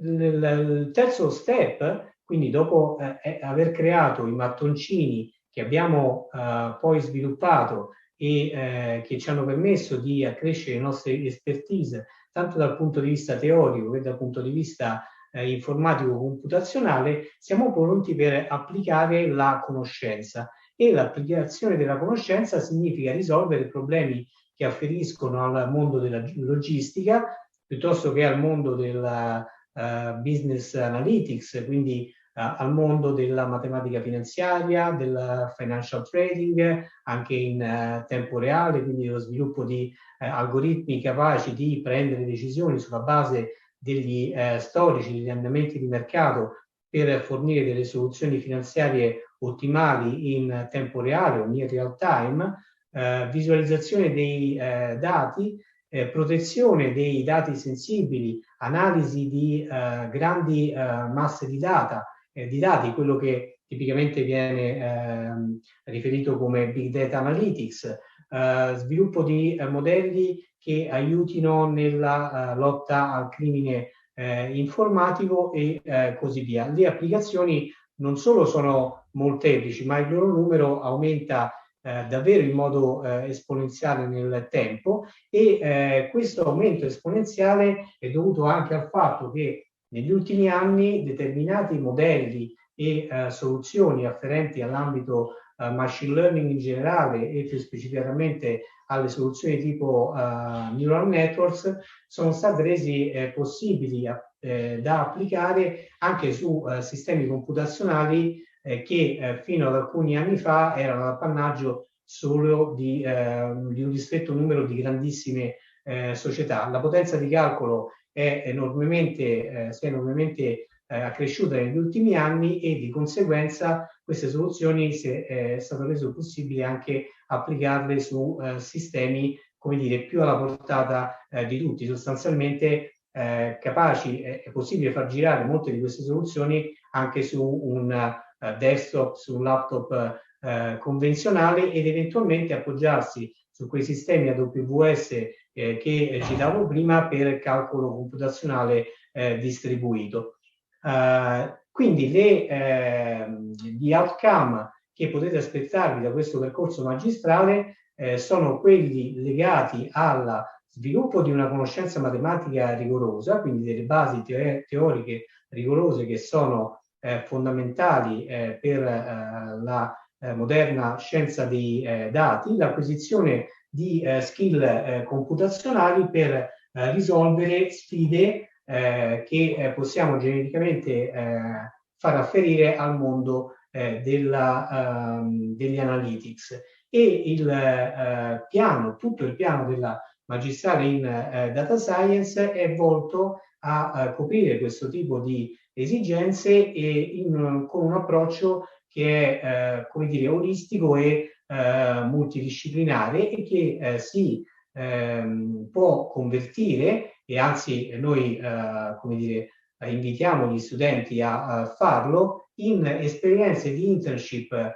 che possano mettervi a cospetto di problemi reali in situazioni aziendali reali. Quindi incoraggiamo gli studenti che hanno voglia di mettersi alla prova a aderire ai nostri programmi di internship con tutta una serie di aziende che hanno mostrato e stanno mostrando via più interesse nel nostro percorso, e che si sono messe a disposizione per fornire internship agli studenti interessati. L'idea è quella di sviluppare all'interno di questo percorso due profili sostanziali, che sono quello del data analyst. Il data analyst è l'esperto che, da un punto di vista semplificando, è diciamo l'esperto che all'interno della catena della data science per primo si interfaccia con i dati che vengono, diciamo così, dal mondo reale, li analizza, li esplora, estrae da questi dati le caratteristiche fondamentali del progetto, del problema che questi dati caratterizzano, e inizia quelle fasi di feature engineering, interpretazione dei dati, che poi sono essenziali per supportare il corretto svolgimento delle strategie industriali atte a sviluppare la soluzione concreta che poi dovrà girare con degli algoritmi reali e che verrà sviluppata in sinergia con il secondo profilo che riportiamo in questa slide, che è quello del data scientist, ovvero della persona che, in accordo con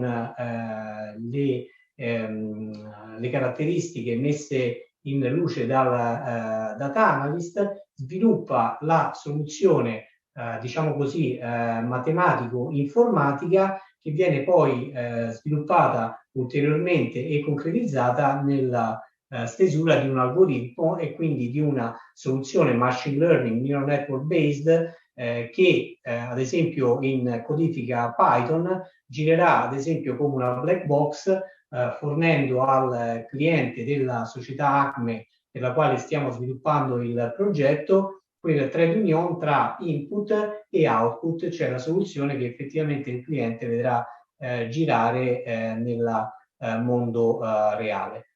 Lo sviluppo dal punto di vista dei corsi della magistrale è quello che potete vedere in questo quadro d'insieme, quindi ci sono dei corsi core che sono quello di probabilità per data science, programming and databases, business organization and management e un corso di etica e di tipo legislativo per quanto riguarda la protezione dei dati, perché come potete immaginare, come ormai immagino sappiate meglio del sottoscritto, è importante trattare i dati in modo tale che tutte le normative relative alla privacy nel loro trattamento siano rispettati. È poi possibile creare un percorso, come potete vedere all'interno di queste colonne gialla, azzurra, rosa e direi ocra, che possano permettervi di appunto creare il vostro profilo data science, scegliendo 2 corsi tra i 5 che vedete nella colonna di ambito diciamo così più scientifico e così via ancora 2 su 5 tra i corsi di data visualization, data security, statistical learning, mining massive datasets e machine learning for data science, 2 tra i 6 corsi che attualmente offriamo in area business e management e un corso all'interno dei 5 che offriamo per quanto riguarda l'area così detta social area. Questa possibilità di costruire il proprio profilo è secondo noi importante anche concretizzarla all'interno dello scenario internship a cui facevo riferimento prima. Quindi è possibile creare un profilo che facendo leva anche sulla parte di tirocinio e relativamente alle aspettative lavorative che avete in mente per il vostro futuro possa ottimizzare tutti i vostri desiderata. Chiaramente nello sviluppo di questo percorso potete certamente fare riferimento al sottoscritto e al professor Paolo De Pra, che è il presidente del collegio di Data Science, per avere maggiori informazioni e come dire, per creare insieme quello che può essere effettivamente il profilo di vostra maggiore soddisfazione. In merito a questo tipo di creazione di profili, lascerei ora la parola a Sara e Lorenzo, che possono darvi, essendo passati ed anzi sperimentando proprio in questi mesi questo tipo di percorso, possano darvi dei consigli. Quindi passerei la parola per prima a Sara, che credo sia collegata. Sì, eccomi qui. Bene, ciao a tutti, sono Sara e sono al secondo anno magistrale ora di Data Science, del corso di Data Science. E nella mia esperienza io ho avuto come background economia e gestione aziendale all'Università di Trieste e stavo cercando, diciamo, un modo per approfondire anche le mie conoscenze informatiche, insomma, perché a Trieste non è stato il corso di informatica, comunque era molto basilare, non dava queste grandi conoscenze in ambito informatico che comunque oggigiorno, come tutti sappiamo benissimo, come la tecnologia continua ad avanzare, è necessario comunque avere anche queste competenze. Può sembrare strano, effettivamente, in realtà, questa scelta, però durante il mio primo anno in realtà mi sono resa conto quanto economia fosse vicina a data science, perché molti strumenti, che siano statistici, di previsione, soprattutto previsionali, che abbiamo potuto vedere con i diversi corsi che comunque sono presenti anche all'interno del corso e sono descritti in modo abbastanza e molto chiaro, non abbastanza, molto chiaro. È davvero interessante, anche perché sono stati creati apposta per gli studenti che provengono anche da diversi corsi. Infatti, effettivamente è un po' difficile per chi ha fatto economia iniziare a lavorare su argomenti di informatica, però si inizia proprio dal livello 0 e mano a mano si va sempre aumentando di difficoltà, in modo tale da mettere tutti sullo stesso piano. Infatti i primi 3 corsi, quelli core, come c'è stato anche a noi spiegato, o comunque è possibile capire, infatti sono divisi tra un corso di economia, uno di matematica e statistica e infine programmazione, quindi informatica. Perciò tutti noi, diciamo, abbiamo un po' un vantaggio in base al corso da cui proveniamo. Ad esempio, economia avevo un vantaggio in più per il corso di business organization, diciamo, e chi ha fatto informatica, programmazione, eccetera.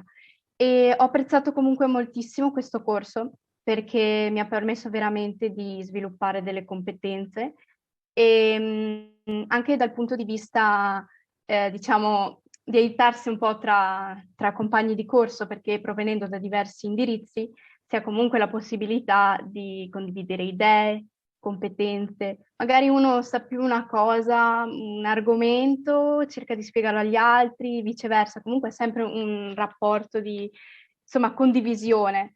E soprattutto in un corso come questo, che è nuovo. Noi siamo stati pochissimi comunque all'inizio, perché essendo appunto nuovo, attivato soltanto nel 2020, diciamo che abbiamo anche avuto il modo di poterci legare anche in un certo senso, fare molta amicizia e socializzare tra di noi. Soprattutto anche questi corsi, molti di questi prevedono dei progetti che possono essere o individuali o comunque di gruppo e in questo modo è possibile comunque applicare quello che si è studiato a lezione in modo pratico, in modo tale da apprendere e toccare con mano tutti gli argomenti che si sono visti. Quindi io consiglio questo corso. Non vi preoccupate, spaventa, assolutamente, verissimo, spaventa, ma con un po' di impegno e soprattutto con costanza. E anche i professori, ve lo dico, sono sempre disponibili. Non abbiate paura, nel senso non siamo a un liceo, non siamo in una scuola superiore in cui professore da una parte, studenti dall'altra, studenti ascoltano, prendono appunti e basta. È possibile fare domande, intervenire, condividere idee. I professori sono sempre disponibili, ma soprattutto hanno bisogno di tanto feedback, perché siamo noi che dobbiamo, insomma, perché anche loro devono stare al passo con noi, nel senso, ognuno di noi ha un modo diverso per imparare, apprendere, però comunque è necessario anche spiegare o dire al professore: guardi, non ho capito qui, potrebbe essere un po' più chiaro, perché i professori non hanno la sfera di cristallo, possono leggerci nel pensiero.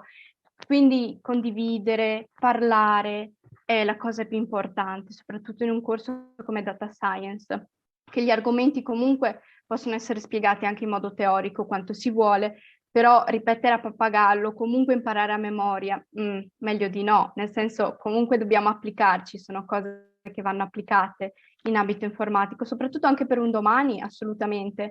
Ad esempio io ora sto facendo un tirocinio e sto applicando tutte le conoscenze di programmazione che ho acquisito, informatica, statistica e tantissimi altri metodi. Quindi comunque come corso è molto utile, soprattutto oggigiorno in cui la figura come il data scientist e il data analyst è molto importante, rara perché siamo pochi, però siamo davvero molto importanti, contiamo molto, contano le persone, la condivisione, anche il coordinamento tra persone, perché anche in questo modo si può imparare a organizzare il tempo, organizzarsi tra le persone, progetti. E, insomma, nella mia esperienza vi dico, ce la potete fare e tenetevi sempre al passo, come tutti dicono ovviamente, e vedrete che che gli argomenti sono davvero molto interessanti, soprattutto per, insomma, cose nuove se siete persone curiose, sicuramente. Quindi, di nuovo, in bocca al lupo e ecco, insomma, venite a trovarci. Grazie Sara. E passerei la parola allora a Lorenzo. Eccomi. Grazie prof. Buongiorno a tutti, sono Lorenzo e sto frequentando il secondo anno di Data Science. Dunque, ricordando, diciamo, il momento in cui cercavo un po' informazioni su quale potesse essere la mia scelta magistrale, questo corso mi aveva colpito, in quanto, diciamo, proponeva diciamo, di far acquisire allo studente numerose competenze, appunto, un pochino unite. Diciamo un po' è il trend, ecco, di questo corso di laurea. La cosa mi ha incuriosito particolarmente e quindi dopo uno scambio di mail col prof di Persio mi sono convinto e mi sono iscritto. Quindi, diciamo, riprendendo le parole appunto del prof di Persio, credo che l'argomento centrale sia l'interdisciplinarità. Quindi sia nella struttura del corso e sia nel background anche dei miei colleghi. Perché io personalmente nello specifico ho un background informatico e ho avuto il piacere di conoscere colleghi con laurea in economia come Sara, con laurea in matematica o con laurea in fisica. Ed è molto bello capire come, soprattutto grazie a esami in forma di progetti di gruppo, per quanto fosse possibile, insomma, durante la situazione pandemica, come appunto i colleghi si approccino ai problemi in modo differente e quindi cogliere, no, sviluppare una visione abbastanza ampia a cui non si era magari abituati in precedenza. Quindi questo mi ha aiutato molto, diciamo, a livello personale, è un aspetto che mi è piaciuto molto del corso, appunto. Dunque, per quanto riguarda la lingua inglese, invece spendo due parole, perché comunque è molto importante, come abbiamo capito addirittura proprio, diciamo, le professioni come vengono designate sono in lingua inglese, appunto come data analyst, data scientist, insomma, diciamo che c'è una grande globalizzazione in qualche modo e appunto è insomma, potrebbe essere uno scoglio che non bisogna preoccuparsi di affrontare e si può superare tranquillamente perché sicuramente adesso abbiamo molti strumenti, ecco, abbiamo numerosi strumenti a disposizione e anche l'università si sta spingendo molto per dare una buona infarinatura, ecco, a tutti gli studenti, di modo che riescano a seguire in tranquillità e ad avere anche una marea di opportunità in più a livello di apprendimento, ecco. Come si diceva nella presentazione di un altro corso di laurea, l'inglese è la lingua scientifica doc, quindi insomma è molto importante. Oltretutto, per quanto riguarda invece i tirocini, appunto anch'io inizierò a breve un tirocinio in ambito data science.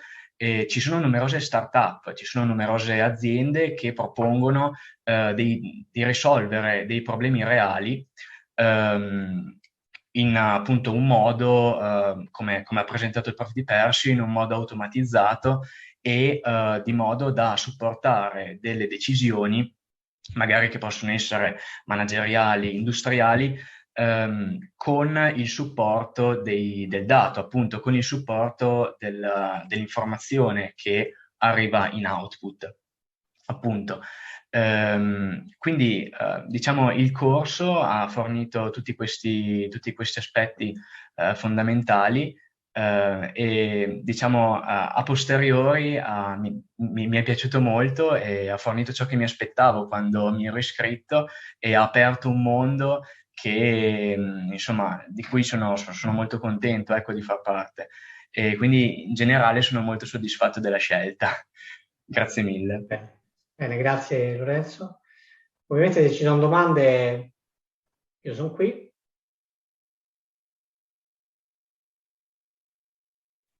Non so se Karin ha registrato qualche domanda in chat. Allora, al momento non sono pervenute, quindi sicuramente i nostri partecipanti stanno digerendo tutte le preziose informazioni che ci hanno dato il dottor Corradi e la dottoressa Cacciavillani. In ogni caso, appunto, qualsiasi tipo di domanda di carattere didattico, amministrativo, potete farla adesso nel box delle domande e delle risposte. In ogni caso, tutte le slide che sono state utilizzate fino ad ora e che verranno utilizzate successivamente dagli altri docenti verranno rese disponibili sulla pagina dell'evento dove vi siete iscritti per partecipare, quindi potrete rivedere le registrazioni, tutti i contatti che sono stati forniti li potrete insomma, recepire anche dai link che man mano durante le presentazioni vi inviavo in chat dove ci sono tutti i contatti dei docenti referenti. Quindi io aspetterei un paio di minuti per vedere se qualcuno ha qualche dubbio, qualche curiosità. Intanto ringrazio sicuramente il dottor Corradi e la dottoressa Cacciavillani e il prof Di Persi per la loro brillante presentazione e inizio ad introdurre il prossimo corso. Il prossimo corso è la magistrale in Computer Engineering for Robotics and Smart Industry che ci presenterà il professor Andrea Giachetti. Grazie per la sua partecipazione. Buongiorno professore. E niente, quindi se avete domande in questo momento,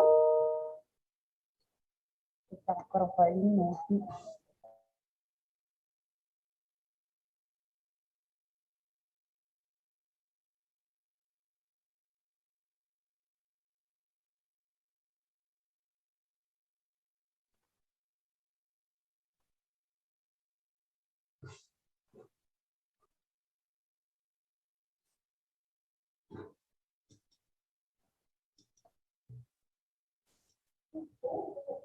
Bene, allora io direi che nel caso di domande, se il prof Di Persi rimane collegato ancora una decina di minuti, così eventualmente ci può pensare lui se sono di carattere didattico, e lascerei la parola al prof Giachetti. Grazie mille. Grazie. Arrivederci.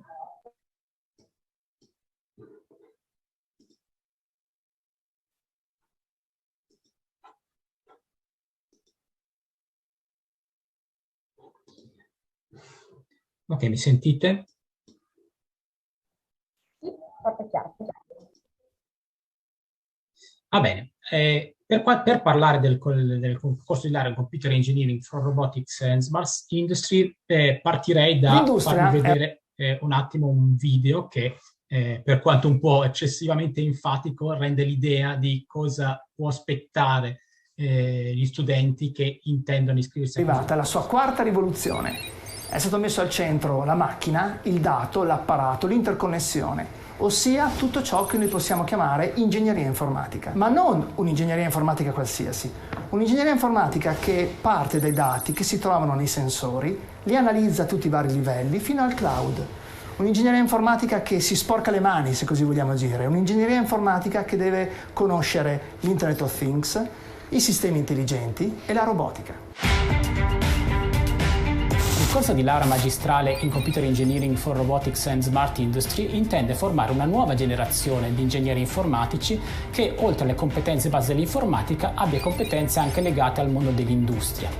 Per fare questo abbiamo progettato un percorso formativo che includa tra le discipline di base anche appunto queste competenze legate ai processi produttivi e alla loro gestione, e poi si specializza attraverso 3 percorsi che sono legati alle discipline relative all'industria 4.0 e all'informatica, su cui il nostro dipartimento ha le competenze più forti, che sono quelle legate ai sistemi IoT embedded, alla robotica, e quelle relative a sistemi intelligenti, cioè quelli che fanno uso della visione computazionale, della interazione in realtà virtuale aumentata e della data analytics avanzata.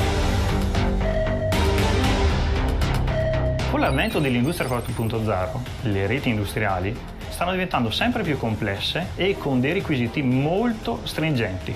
Qui alla magistrale in Computer Engineering for Robotics and Smart Industry noi puntiamo a realizzare queste tipologie di reti in modo automatico.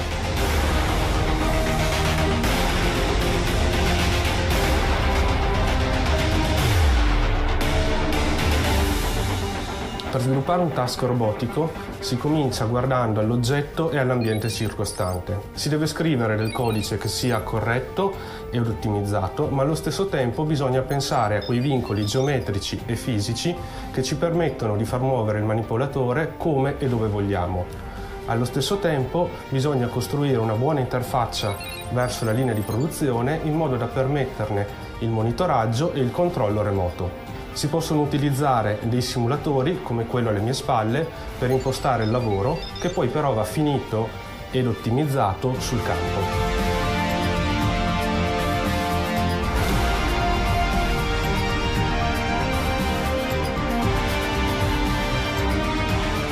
La visione computazionale permette alle macchine il ragionamento spaziale, ovvero capire il mondo da un'ottica tridimensionale che le circonda. Inoltre la visione computazionale è spesso accompagnata da sistemi di riconoscimento automatico basati su machine learning. Grazie a questi è possibile per esempio scoprire velocemente se su un oggetto vi sono dei difetti e è possibile anche localizzare il difetto sull'oggetto stesso. Un altro esempio è il robot. Grazie alla visione computazionale e al machine learning un robot è in grado di capire come afferrare un oggetto e è in grado anche di capire il mondo che lo circonda, riuscendo a spostarsi all'interno di esso senza collidere con ostacoli. Per integrare un macchinario industriale in una linea Industria 4.0 è necessario astrarne i sensori. Una volta che il server OPC-UA è stato realizzato, questo può essere collegato direttamente con gli ambienti cloud di raccolta e monitoraggio per permettere l'analisi dei dati e la loro visualizzazione.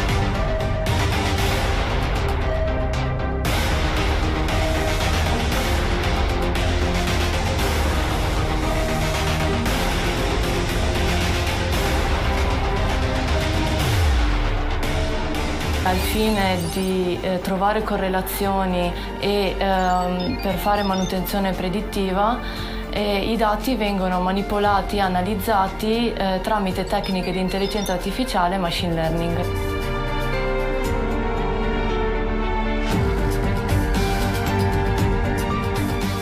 La simulazione è una replica virtuale di processi, dispositivi e persone. Nel laboratorio ICE si è andata a realizzare sia il Digital Twin, la versione asincrona offline, sia la versione connessa, il Digital Shadow. All'interno delle industrie attuali, il collegamento tra i macchinari presenti all'interno delle linee di produzione e i classici software gestionali ERP e i servizi cloud è realizzato dai software MES. In ambiente di ricerca in cui lavoriamo, uno degli argomenti di rilevante importanza è sicuramente gli studi in campo di mixed reality, che comprendono sia lavori in ambito di virtual reality sia in ambito di augmented reality. Questi temi sono molto importanti e fondamentali per l'industria 4.0, questo perché permettono di studiare dei tipi di interazione utili appunto per essere applicati nell'industria e che possono portare un miglioramento dell'interazione tra gli utenti, quindi gli operatori delle macchine, e soprattutto aumentarne anche la sicurezza. L'industria è... Scusate.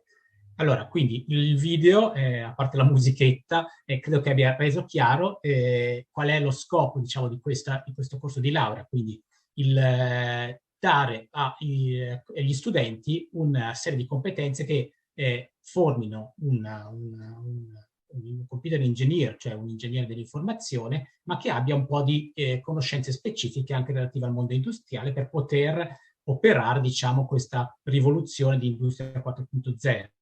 E quindi sostanzialmente l'idea è che gli studenti sono preparati anche per conoscere tutto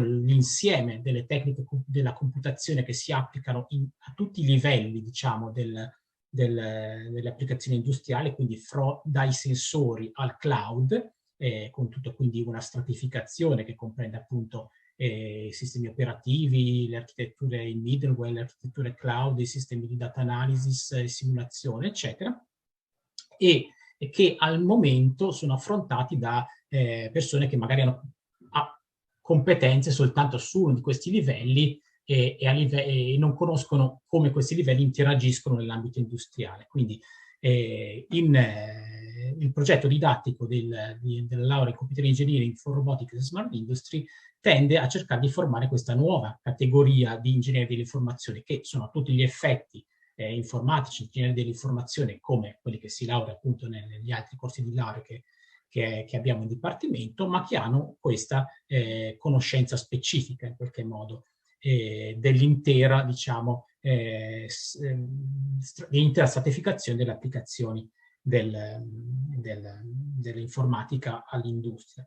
Quindi devono in qualche modo vedere, diciamo, tutti i livelli, avere quindi esperienza con il paradigma 3C, Computing, Control and Communication, con un po' di ingegneria meccatronica, avere ovviamente basi forti di computer science e relative alle applicazioni della computer science che sono particolarmente interessanti per le applicazioni industriali, che sono specialmente quelle legate alla robotica, ai sistemi ciberfisici, IoT, all'intelligenza artificiale e alla data analytics.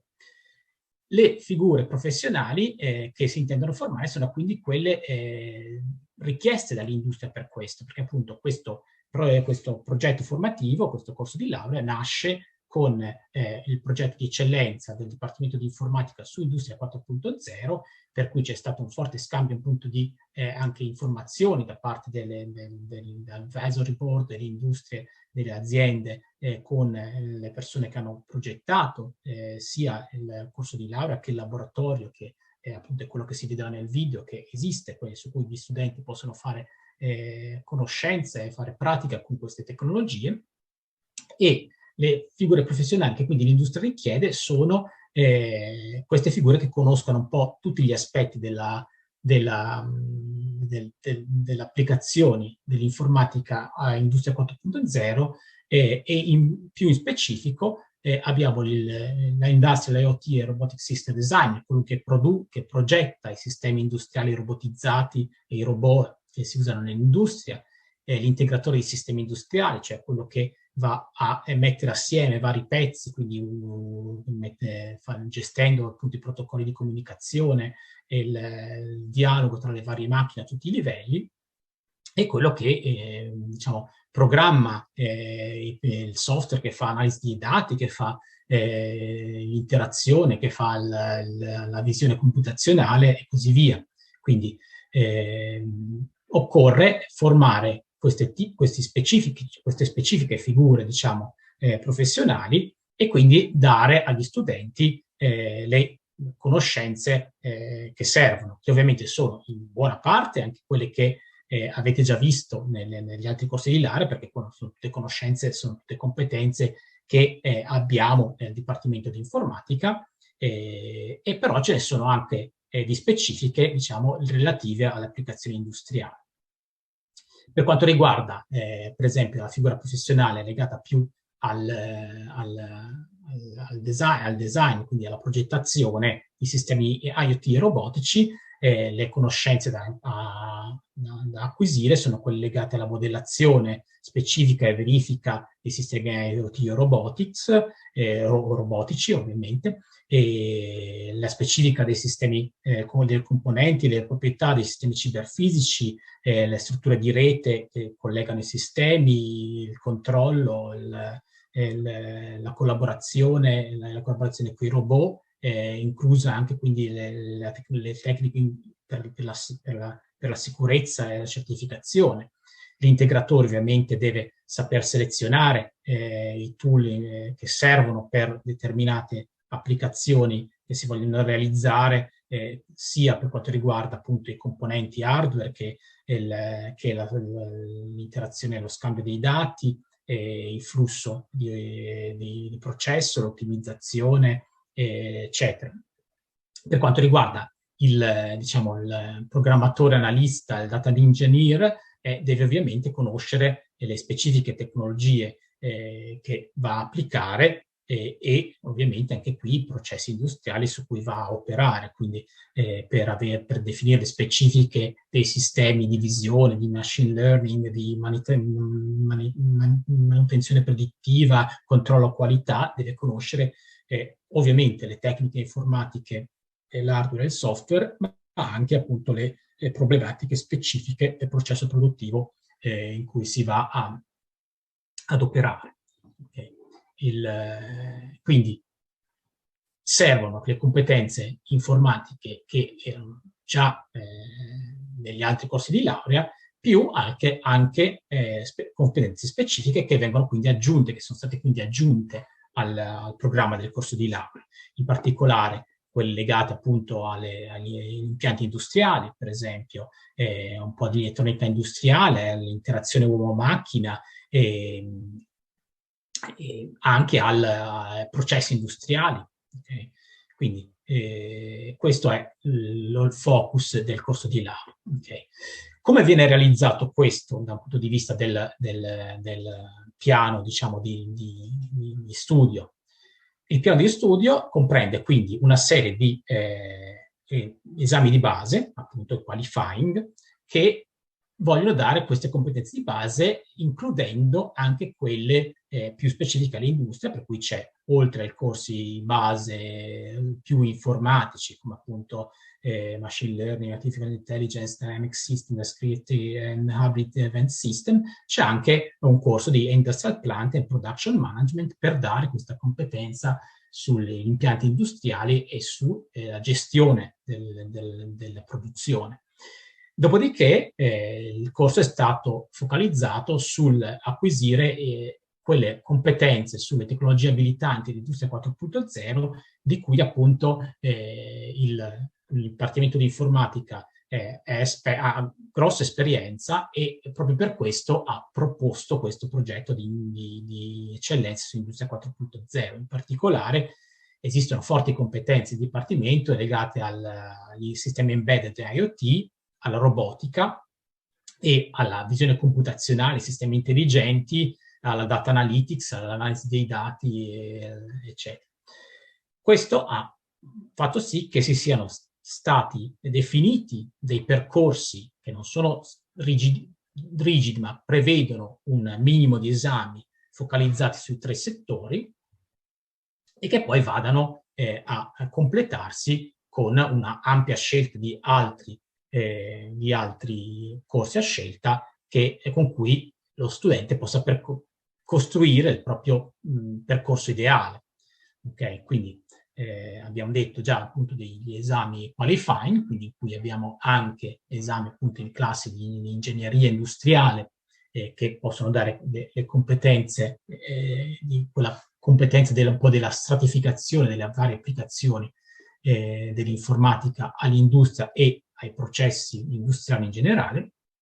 E poi questi 3 percorsi, come vedete, hanno dei focus specifici. Il primo appunto sistemi embedded IoT con 4 corsi più specifici sugli sistemi embedded IoT, architetture avanzate di calcolo, eccetera.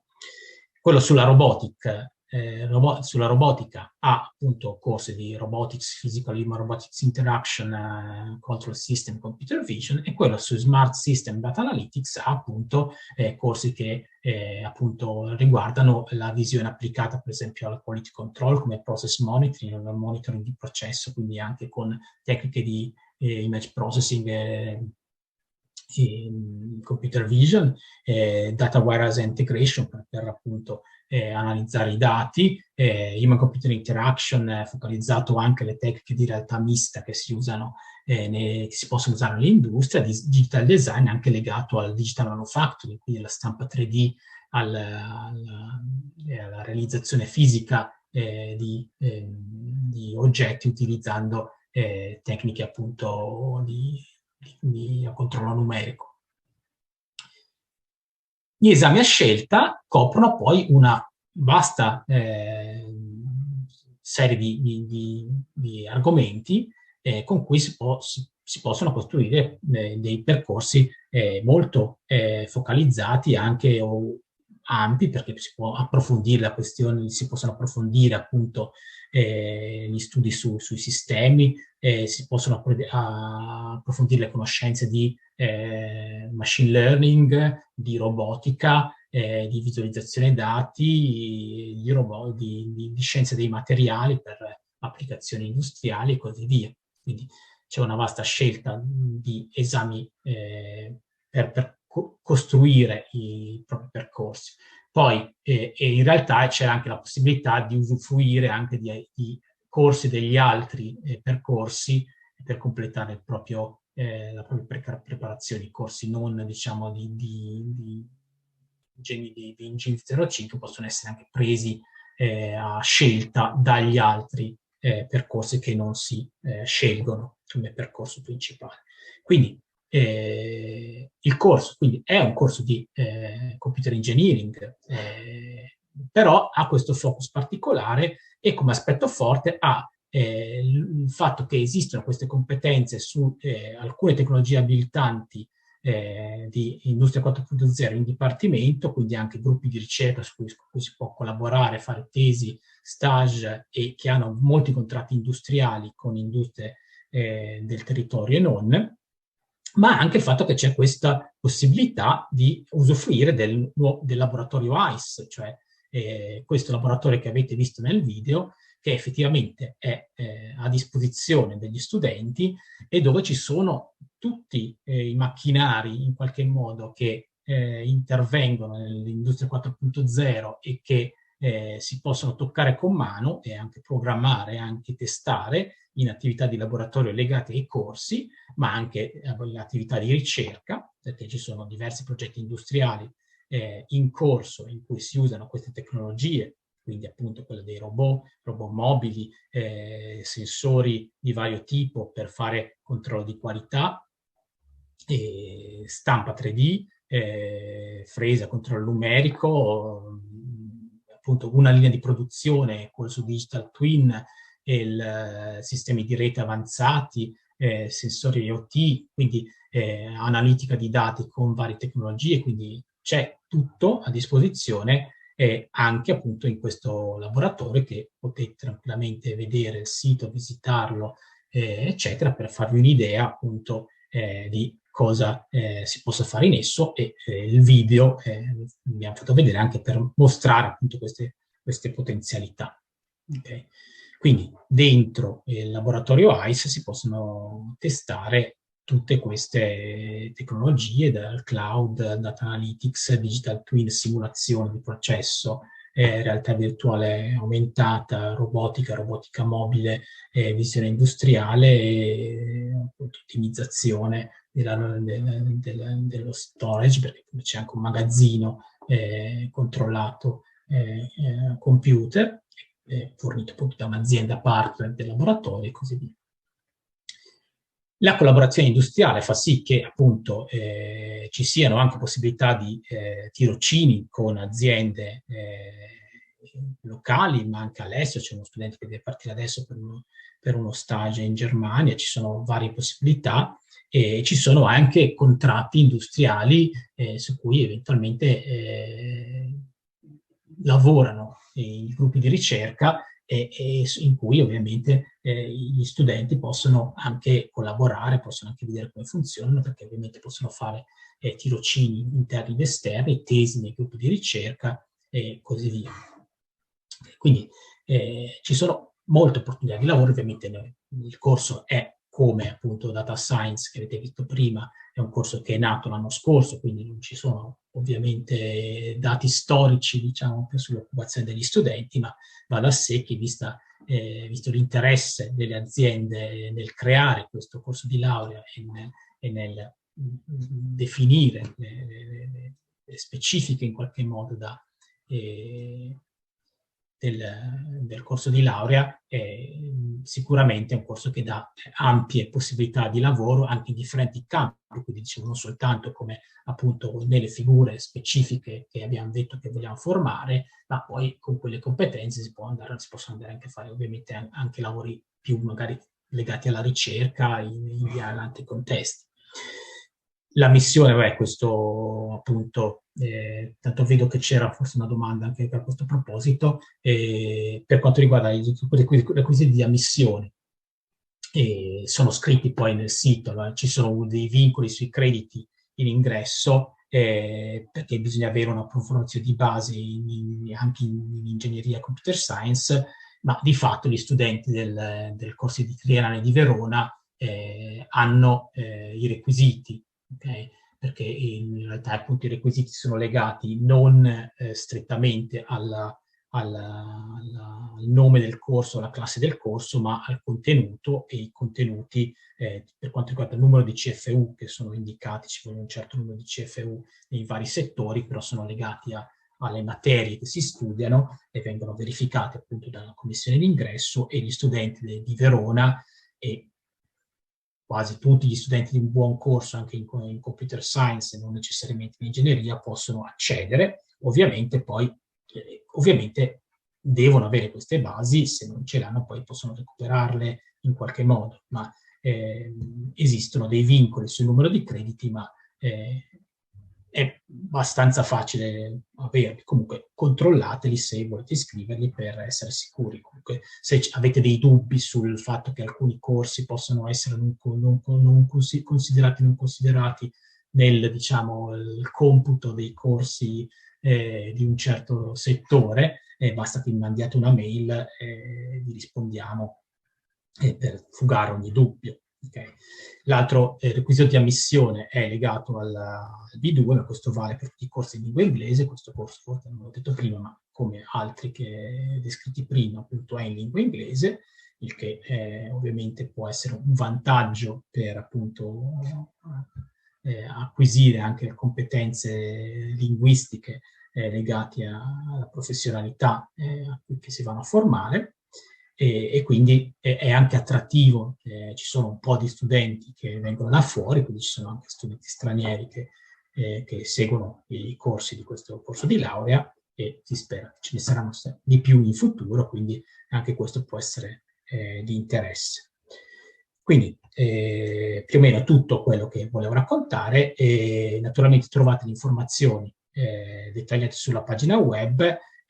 Sulle slide adesso qua sono i riferimenti mio della commissione AQ, a cui potete tranquillamente scrivere per informazioni riguardo i corsi, eccetera, e eventualmente per riferimenti ai studenti potete scrivere anche al rappresentante AQ degli studenti, che è Filippo Grotto, e niente, quindi se ci sono domande sono a disposizione.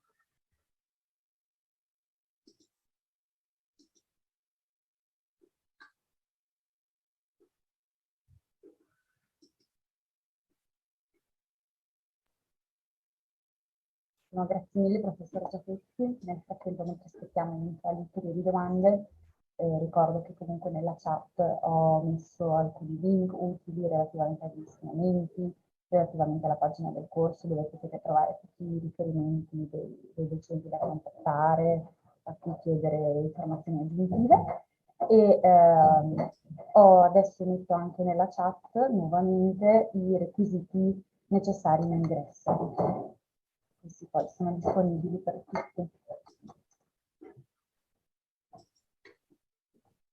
Sì, per essere i dettagli sono questi, però appunto ci sono 24 CFU, MAT, FIS, KIM, 27 CFU in GINF o informatica da altri SSD, e 18 CFU in GIND, in GINF o componenti elettroniche, telecomunicazioni, automazione, modellistica e sistemi da altri SSD. Quindi il punto è che problematico sarebbe se ci fosse scritto, molto problematico se fosse vincolato agli SSD, ma siccome esistono corsi che insegnano le stesse cose che sono etichettati con altri SSD, non ha senso considerare quello, quindi viene valutato dalla commissione che ci siano le competenze di base in termini di CFU acquisite con qualsiasi etichetta di corso, perché sia di quegli argomenti. E bene o male chi ha fatto la laurea a Verona, per esempio, ma anche da molte altre parti, anche se una laurea in informatica e non in ingegneria informatica, non in ingegneria, ha fatto almeno questi crediti relativi a questi argomenti, indipendentemente dall'SSD dei corsi.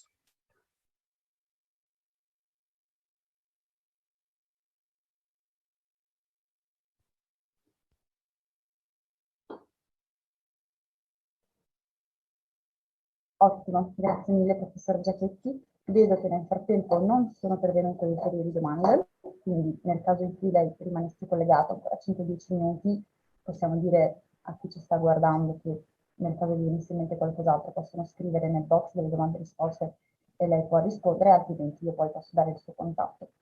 Quindi ci tengo a ringraziarla molto per il suo intervento e lascerei la parola al professor Castellini che ci introduce il nostro nuovo corso in via di attivazione della magistrale in Artificial Intelligence, quindi ecco una nuova aggiunta alla nostra rosa didattica.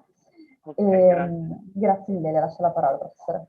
Ok, grazie. Allora condivido lo schermo. Ok, vedete? È visibile, un po' forse sgranato, ma magari è la mia connessione. Un attimo solo, allora che...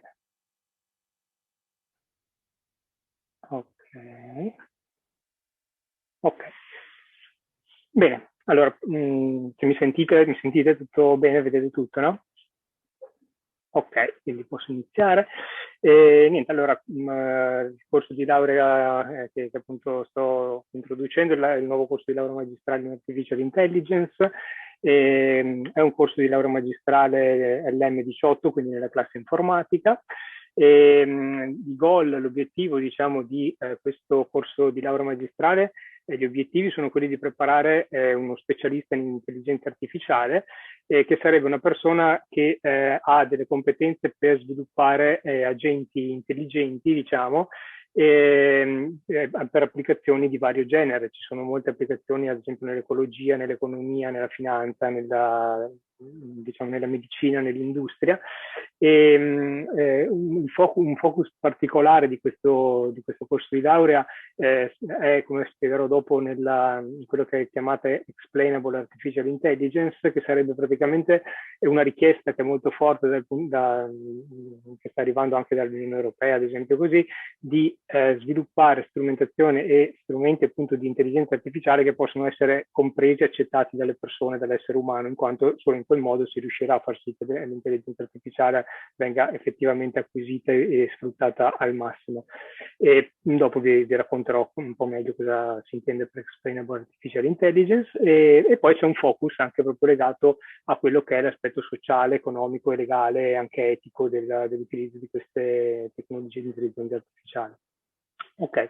Per quanto riguarda l'intelligenza artificiale nelle nostre vite, diciamo è chiaro che sta avendo un impatto molto forte in vari settori. La vediamo ormai arrivare dalle auto a guida autonoma, che ormai sono, diciamo, quasi all'utilizzo, diciamo, sulle nostre strade. Sappiamo che ci sono magazzini Amazon organizzati e gestiti con dei robot completamente autonomi.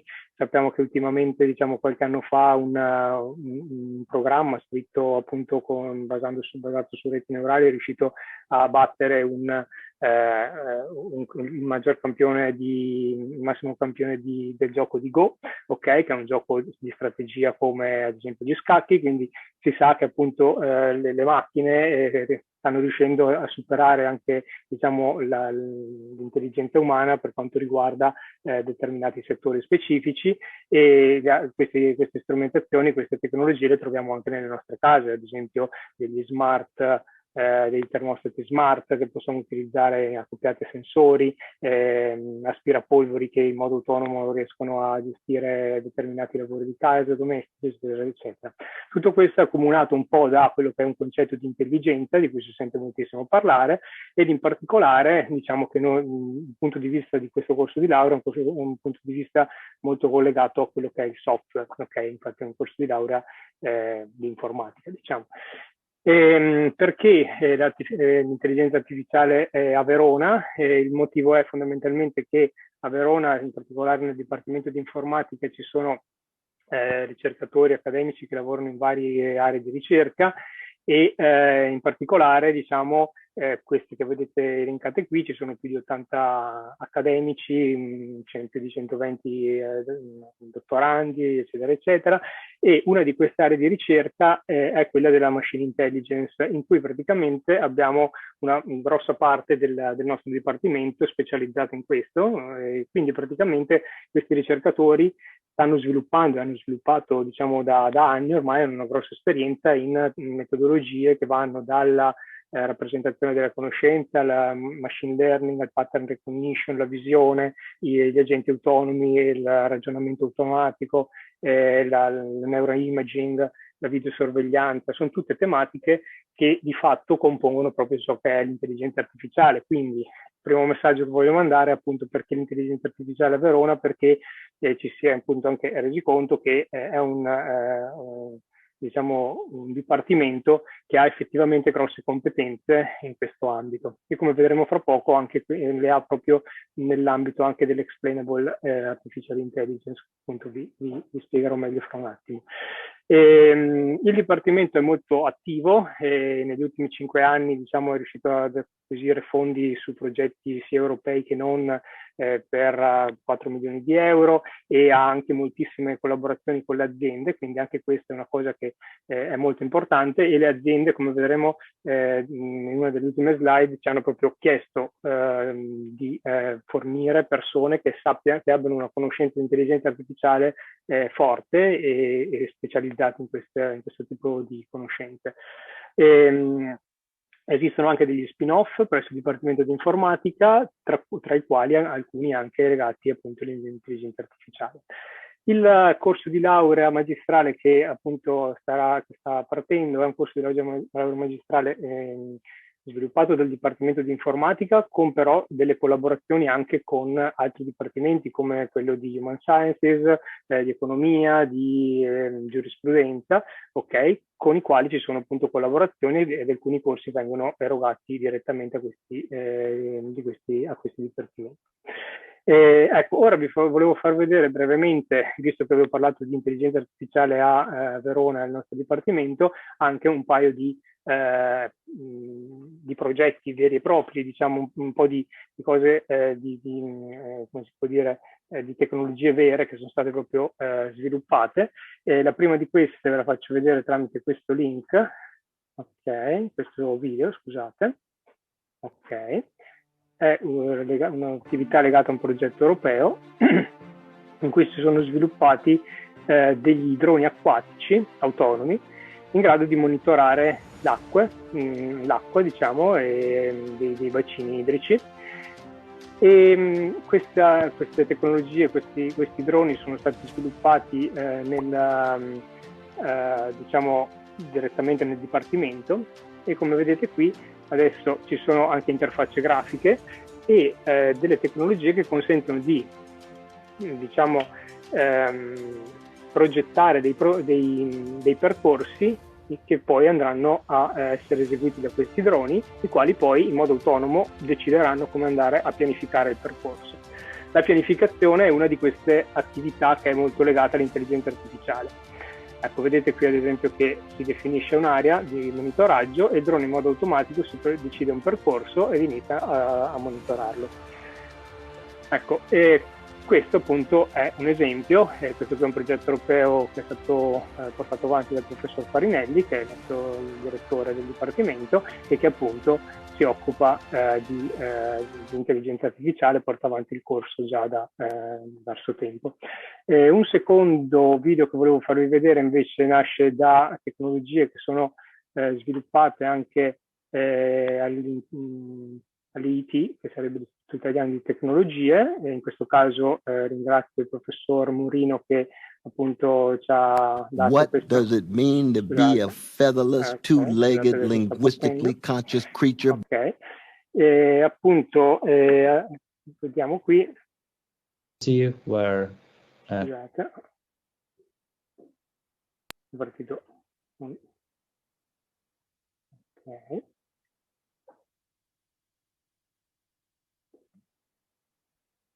Ok, quindi Vediamo qui ad esempio delle tecnologie che sono tecnologie di riconoscimento delle persone a partire da immagini in questo caso, quindi riconoscimento di comportamenti, ok? In questo caso ad esempio la videocamera ha prelevato delle informazioni, le quali poi hanno mostrato un comportamento anomalo. Okay, andando avanti, qui vediamo ad esempio anche come sia possibile effettivamente andare anche a monitorare con tecniche di visione anche i movimenti di persone all'interno di un ambiente, ad esempio. Ok, e poi qui volevo farvi vedere un altro punto interessante del video. L'audio del video forse è un po' alto, lo sentiamo poco. Così okay. Va meglio? Sì, è meglio, grazie. Ok, l'avevo già abbassato, ma pensavo bastasse. Ok, grazie. Qui appunto invece si fa vedere come anche si possa riconoscere il comportamento e anche come le persone si radunano in gruppi. In questo caso invece un altro punto del video dove praticamente c'era questa re-identification, quindi il sistema intelligente riesce a riconoscere la persona che era stata trovata in altri punti. Ecco, questo appunto è un lavoro che è stato svolto all'Istituto Italiano di Tecnologie, con cui abbiamo varie collaborazioni. Appunto ringrazio ancora il professor Murino per averci consentito di mostrare il video. Qui altre applicazioni che sono state sviluppate recentemente, ad esempio con AGSM, dei sistemi per andare a fare la predizione del carico e della domanda termica in reti smart grids vengono chiamati, in reti appunto in grado di portare il calore all'interno delle nostre abitazioni, qui in particolare nella città di Verona. Abbiamo altri progetti invece che sono più legati al neuroimaging, dove fondamentalmente c'è un'interazione anche con dei medici e si cerca appunto di andare a monitorare l'attività del cervello. Questo per farvi vedere appunto un po' nella pratica cosa si intende per intelligenza artificiale a Verona nella pratica. La domanda appunto a cui vogliamo provare a rispondere è: come posso fare ad imparare queste tecnologie e a imparare come si fa a sviluppare queste tecnologie? E la risposta che abbiamo appunto provato a dare qui con la laurea magistrale in intelligenza artificiale è un corso dove praticamente si cercano di diffondere delle conoscenze su metodi simbolici, che sono metodi basati ad esempio sulla logica, e metodi invece probabilistici. Queste sono due competenze molto forti nel Dipartimento di Informatica. I metodi probabilistici sono metodi appunto basati sulla statistica e sulla probabilità. Tutto questo consente di sviluppare appunto tecniche di quelle che si chiama explainable AI. Provate a immaginare ad esempio di essere in un'automobile intelligente e che vi propone di seguire un certo percorso piuttosto che un altro. Se non siete in grado di capire per quale motivo viene fatta la scelta da parte della macchina autonoma, molto probabilmente non vi fiderete di questa scelta e quindi probabilmente deciderete di disattivare il sistema e di non utilizzarlo. Questa è una delle cose che è molto, un problema molto grosso per l'utilizzo delle tecnologie di intelligenza artificiale, e l'Explainable Artificial Intelligence vuole andare proprio a risolvere questo, cioè vuole creare sistemi che possano spiegare perché è stata presa una decisione, perché è stata fatta una scelta, perché di fatto l'intelligenza artificiale produce sistemi che fanno scelte, prendono decisioni in modo autonomo e quindi queste decisioni devono essere anche spiegate all'essere umano. Un altro caso è quello di un medico che deve prescrivere una certa cura ad un paziente. Anche in questo caso, se il sistema autonomo non è in grado di spiegare magari una scelta che potrebbe differire da quella del medico, il medico non l'accetterà mai. E unendo questi metodi simbolici con metodi probabilistici si è visto e si sta vedendo appunto nella ricerca dell'intelligenza artificiale che questa explainability può essere ottenuta, e quindi da qui viene il focus appunto anche della laurea. La laurea ha praticamente due percorsi suggeriti, una in Decision Support System, che sarebbe appunto sistemi a supporto delle decisioni, e un altro in sistemi per la percezione e l'interazione. Praticamente vi farò vedere adesso un pochino come è strutturata e in cosa differiscono questi due percorsi. Una cosa che voglio dire subito è che i due percorsi sono comunque solamente suggeriti, quindi alcuni corsi possono essere presi da entrambi i percorsi. Una cosa che voglio dire, perché non l'ho detta all'inizio, voglio evitare di dimenticarla, è appunto che comunque la laurea è una laurea che è tenuta in inglese, ok? Dopo comunque vi farò vedere anche i requisiti. Allora, come è fatta questa laurea? Dal punto di vista dei corsi fondamentali ci sono 48 CFU suddivisi in questi 4 corsi. Diciamo si fanno prima delle basi di machine learning e deep learning, che sono 12 CFU. Poi tutta una parte appunto legata al planning, alla teoria delle decisioni, al ragionamento automatico, anche decisioni sequenziali per pianificare azioni nel tempo. Dopo c'è una parte invece, un corso sul reinforcement learning, che sarebbe praticamente legato al fatto che i sistemi intelligenti devono saper adattarsi, ok, nel tempo, acquisire informazioni sull'ambiente e poi potersi adattare. E poi questo corso consente anche di acquisire informazioni e conoscenze sulla programmazione avanzata per l'intelligenza artificiale. Ci sono le aziende proprio ci hanno chiesto espressamente di far uscire persone che conoscano i web service Azure, ad esempio, e Amazon, che vengono ormai utilizzati sul mondo del lavoro, e dicono appunto che escono spesso dalle nostre università persone che magari non li conoscono di già, per cui quello che si vuole è far sì che in questo corso queste informazioni, queste conoscenze vengano effettivamente acquisite, così che le persone che escono, lo specialista in intelligenza artificiale che esce, sappia portare già della conoscenza nuova in azienda.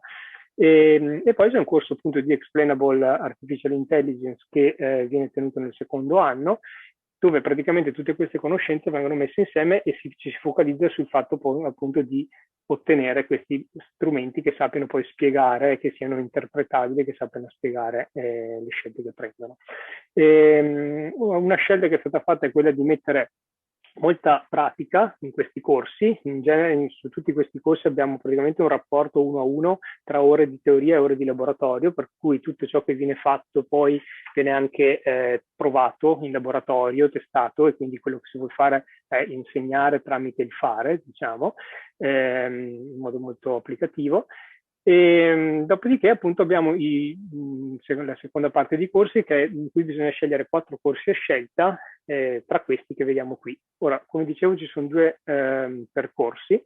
Quello sul Decision Support System, diciamo, contiene corsi come la rappresentazione della conoscenza, il processamento del linguaggio naturale, statistical learning e poi l'intelligenza artificiale e il cloud. Per quanto riguarda invece il percorso di percezione, ci sono corsi più legati alla visione, al neuroimaging, all'interazione uomo-macchina, come quelli che vedete appunto qui. Come vi dicevo prima, appunto, comunque questi percorsi non sono forzati, quindi lo studente interessato a che ne so, fare il percorso di percezione, ma poi vuole anche acquisire delle conoscenze sul Neural Language Processing, può tranquillamente scegliere anche alcuni corsi da questa parte. Ecco. Infine poi abbiamo che ci sono 2 corsi a scelta tra questi corsi che vedete adesso rappresentati in arancione. Questi corsi in particolare sono corsi che sono più applicativi, cioè ad esempio l'applicazione dell'intelligenza artificiale alla robotica, ci sono applicazioni al Decision Support System in ambito biomedico, oppure, non so, teoria dei giochi. Ci sono anche corsi più legati alla fisica, oppure approfondimenti su le tecniche di ottimizzazione che stanno dietro all'intelligenza artificiale, oppure applicazioni su sistemi embedded. Ok, o anche appunto quantum computing. Ora non ho elencato tutti quanti, ma li potete vedere qui. Dopodiché c'è un corso che è quello, diciamo, con una direzione più legata alla parte sociale, economica, eccetera, eccetera, dove si può scegliere tra AI and Finance, quindi applicazioni finanziarie dell'intelligenza artificiale, oppure conoscenze sul diritto, che sono appunto molto richieste. Recentemente sono uscite delle linee guida anche da parte dell'Unione Europea che andranno a diventare sempre più vincolanti anche su come le tecnologie di intelligenza artificiale debbano essere regolamentate, e qui si vuol fornire una conoscenza su questa parte, oltre che appunto cybercrime, una parte più di filosofia, quindi epistemologia, la possiamo vedere in questo corso, filosofia legata all'intelligenza artificiale. Infine poi abbiamo altre attività dove abbiamo 12 crediti, 12 CFU appunto di corsi a scelta, che sono i classici crediti tipo D, una prova finale di 18 CFU e altri 6 CFU di stage. Ancora vorrei stressare il fatto che appunto questa parte risulterà molto importante, ci sarà la possibilità di sviluppare tesi e tirocini internamente, ma anche esternamente in aziende, perché le aziende ci hanno proprio chiesto di creare una sinergia con loro e poter far sì che le persone possano già entrare in azienda anche durante questi stage, ad esempio, oppure fare delle tesi. Ci è stato proprio chiesto espressamente di fare questo. Per chi invece fosse più interessato alla parte di ricerca, ovviamente abbiamo dei gruppi anche interni dove è possibile sviluppare tecnologie di interesse sicuramente per la ricerca. Riassumendo un po', appunto, l'attivazione sarà il prossimo anno, è una laurea LM18, quindi una classe informatica. Requisiti d'accesso: la laurea in classe L8, ingegneria dell'informazione o scienze e tecnologie informatiche, L31, oppure almeno 60 CFU in questi settori che vedete qui, che sono settori dell'informatica, dell'ingegneria, specifici settori dell'ingegneria, oppure della fisica o della matematica. Quindi diciamo che anche un laureato in fisica o in matematica o in ingegneria dovrebbe poter comunque accedere. In questo caso, diciamo, ci sarà una commissione che valuterà i vari corsi per poter capire se sono necessarie delle integrazioni. È richiesta poi la certificazione di livello B2, e questo chiude un po' quello che sono i requisiti d'accesso. Dove si situa questa nuova laurea nel panorama delle lauree magistrali del Dipartimento di Informatica? Appunto, il focus rispetto alle altre lauree, ad esempio quella appunto che abbiamo visto fino adesso, è più diciamo nelle metodologie informatiche per l'intelligenza artificiale. Quindi questa laurea consente una specializzazione per chi è interessato al machine learning, alla teoria delle decisioni, al ragionamento automatico, tutte queste discipline che stanno nascendo in modo molto forte, vengono molto richieste dalle aziende, sicuramente saranno un po' il futuro di quello che saranno molte delle tecnologie oggi in uso. Chi è interessato a questa parte sicuramente troverà nella laurea in intelligenza artificiale tutte le conoscenze di cui potrà aver bisogno per essere formato poi per il mondo del lavoro. Ok, prospettive di carriera, ne abbiamo appunto svariate, appunto dall'industria del software engineering, quindi dello sviluppo software, che sicuramente ci richiede un sacco queste figure, la cyber security, quindi la sicurezza, perché ovviamente dove si devono prendere delle decisioni in modo automatico, autonomo, qui l'intelligenza artificiale entrerà ed entra in modo predominante. La logistica, come di cui abbiamo parlato prima, anche appunto la sanità, gli ospedali, l'azienda, l'industria dei multimedia, ad esempio quando voi andate a utilizzare le varie tecnologie su Google e vengono dati dei suggerimenti, questi suggerimenti arrivano da algoritmi di intelligenza artificiale che fanno delle analisi e poi vi suggeriscono, cioè scelgono di suggerirvi una cosa piuttosto che un'altra. Questa è intelligenza artificiale. Protezione dell'ambiente, un'altra tematica molto molto importante. Ci sarà bisogno di tecnologie in grado di monitorare in modo autonomo, di spostarsi in modo autonomo, di acquisire informazioni in modo autonomo. Agricoltura smart, vediamo che i droni stanno appunto per entrare e venire utilizzati in tantissimi contesti, l'agricoltura è uno di questi.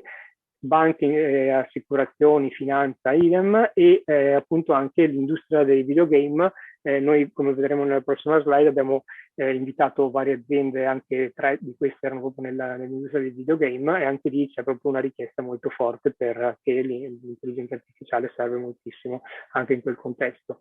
Non sto a dirvi appunto dell'importanza delle richieste che vengono fatte dalle aziende del mondo del lavoro, sia dal punto di vista appunto la percentuale di impiegati è molto alta, e anche il reddito, diciamo, medio dopo i 5 anni dalla laurea è il più elevato di fatto da un'indagine di Alma Laurea del 2021, ma questo vi è stato già detto prima. Qui invece volevo farvi vedere un po' le aziende che abbiamo invitato.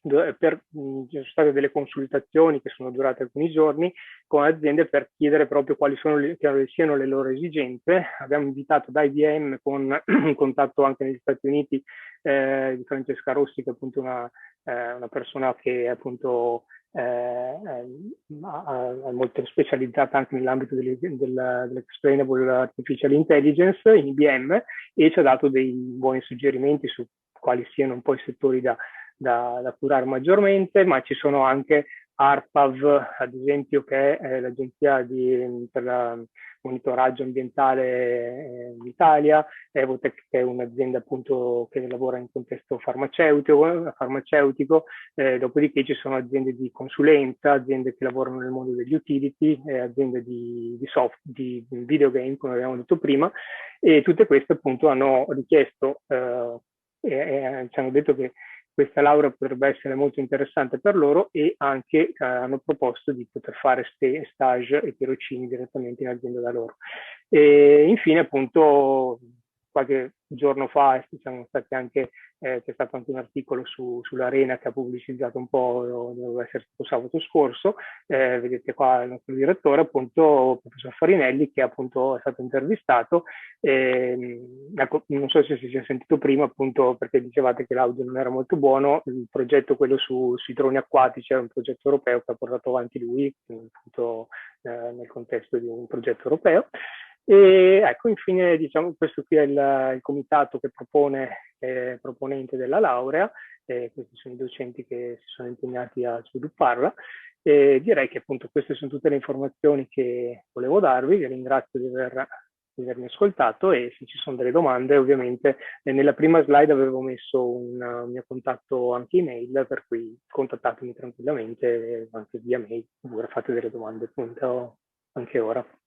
Grazie.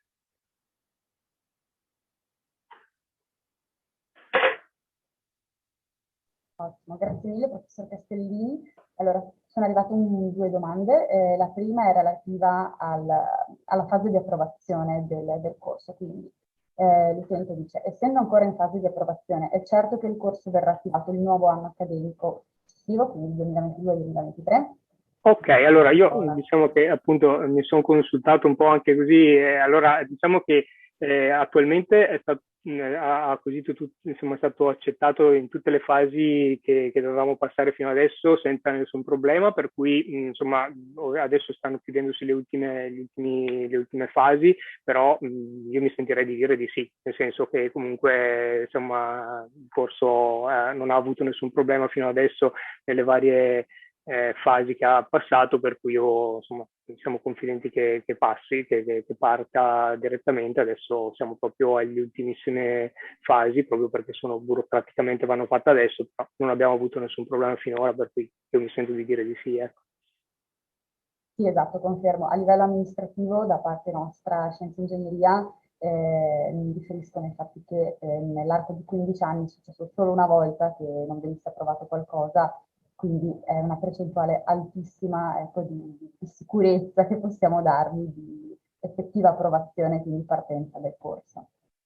Quindi ecco, mi sento di dare una buona percentuale. Una conferma, grazie. Esatto.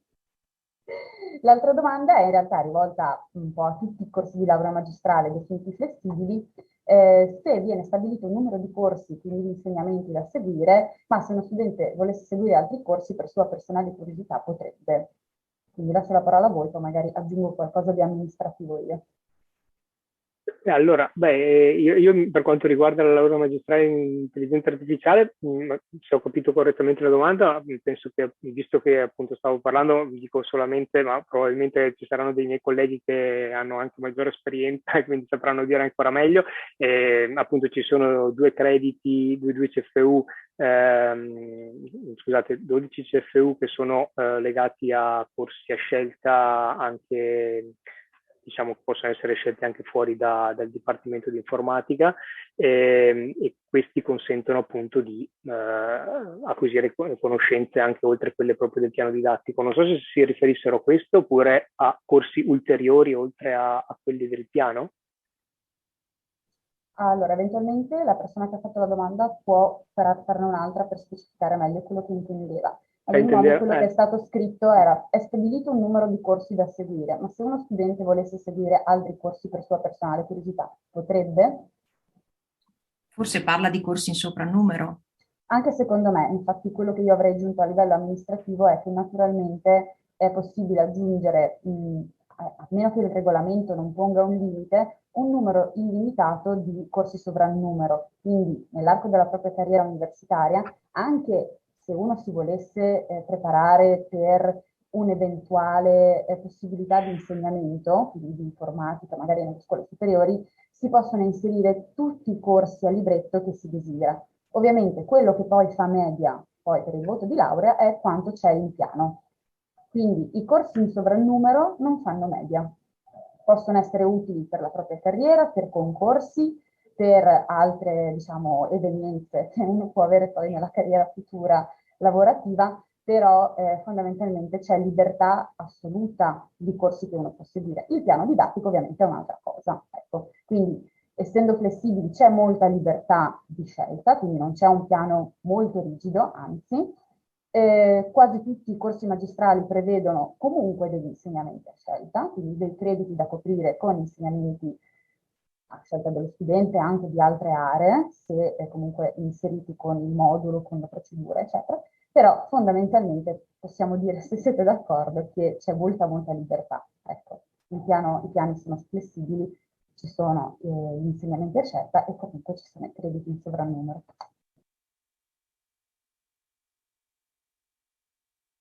Quindi se non ci sono ulteriori domande, che comunque lascerei ancora un paio di minuti per elaborare tutte le informazioni ricevute, io intanto ringrazio tutti i partecipanti, a prescindere, soprattutto il professor Castellini, che è stato l'ultimo relatore.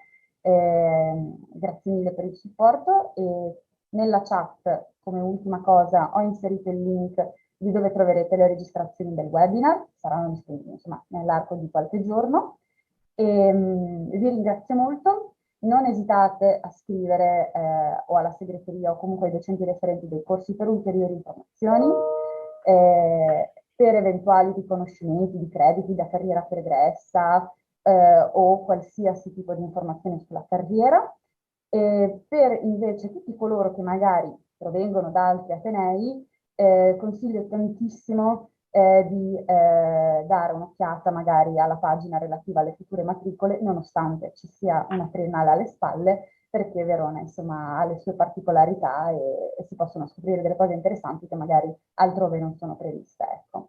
Io allora auguro una buona giornata a tutti, grazie mille, speriamo di rivederci insomma a ottobre tutti quanti, e grazie mille, buona giornata.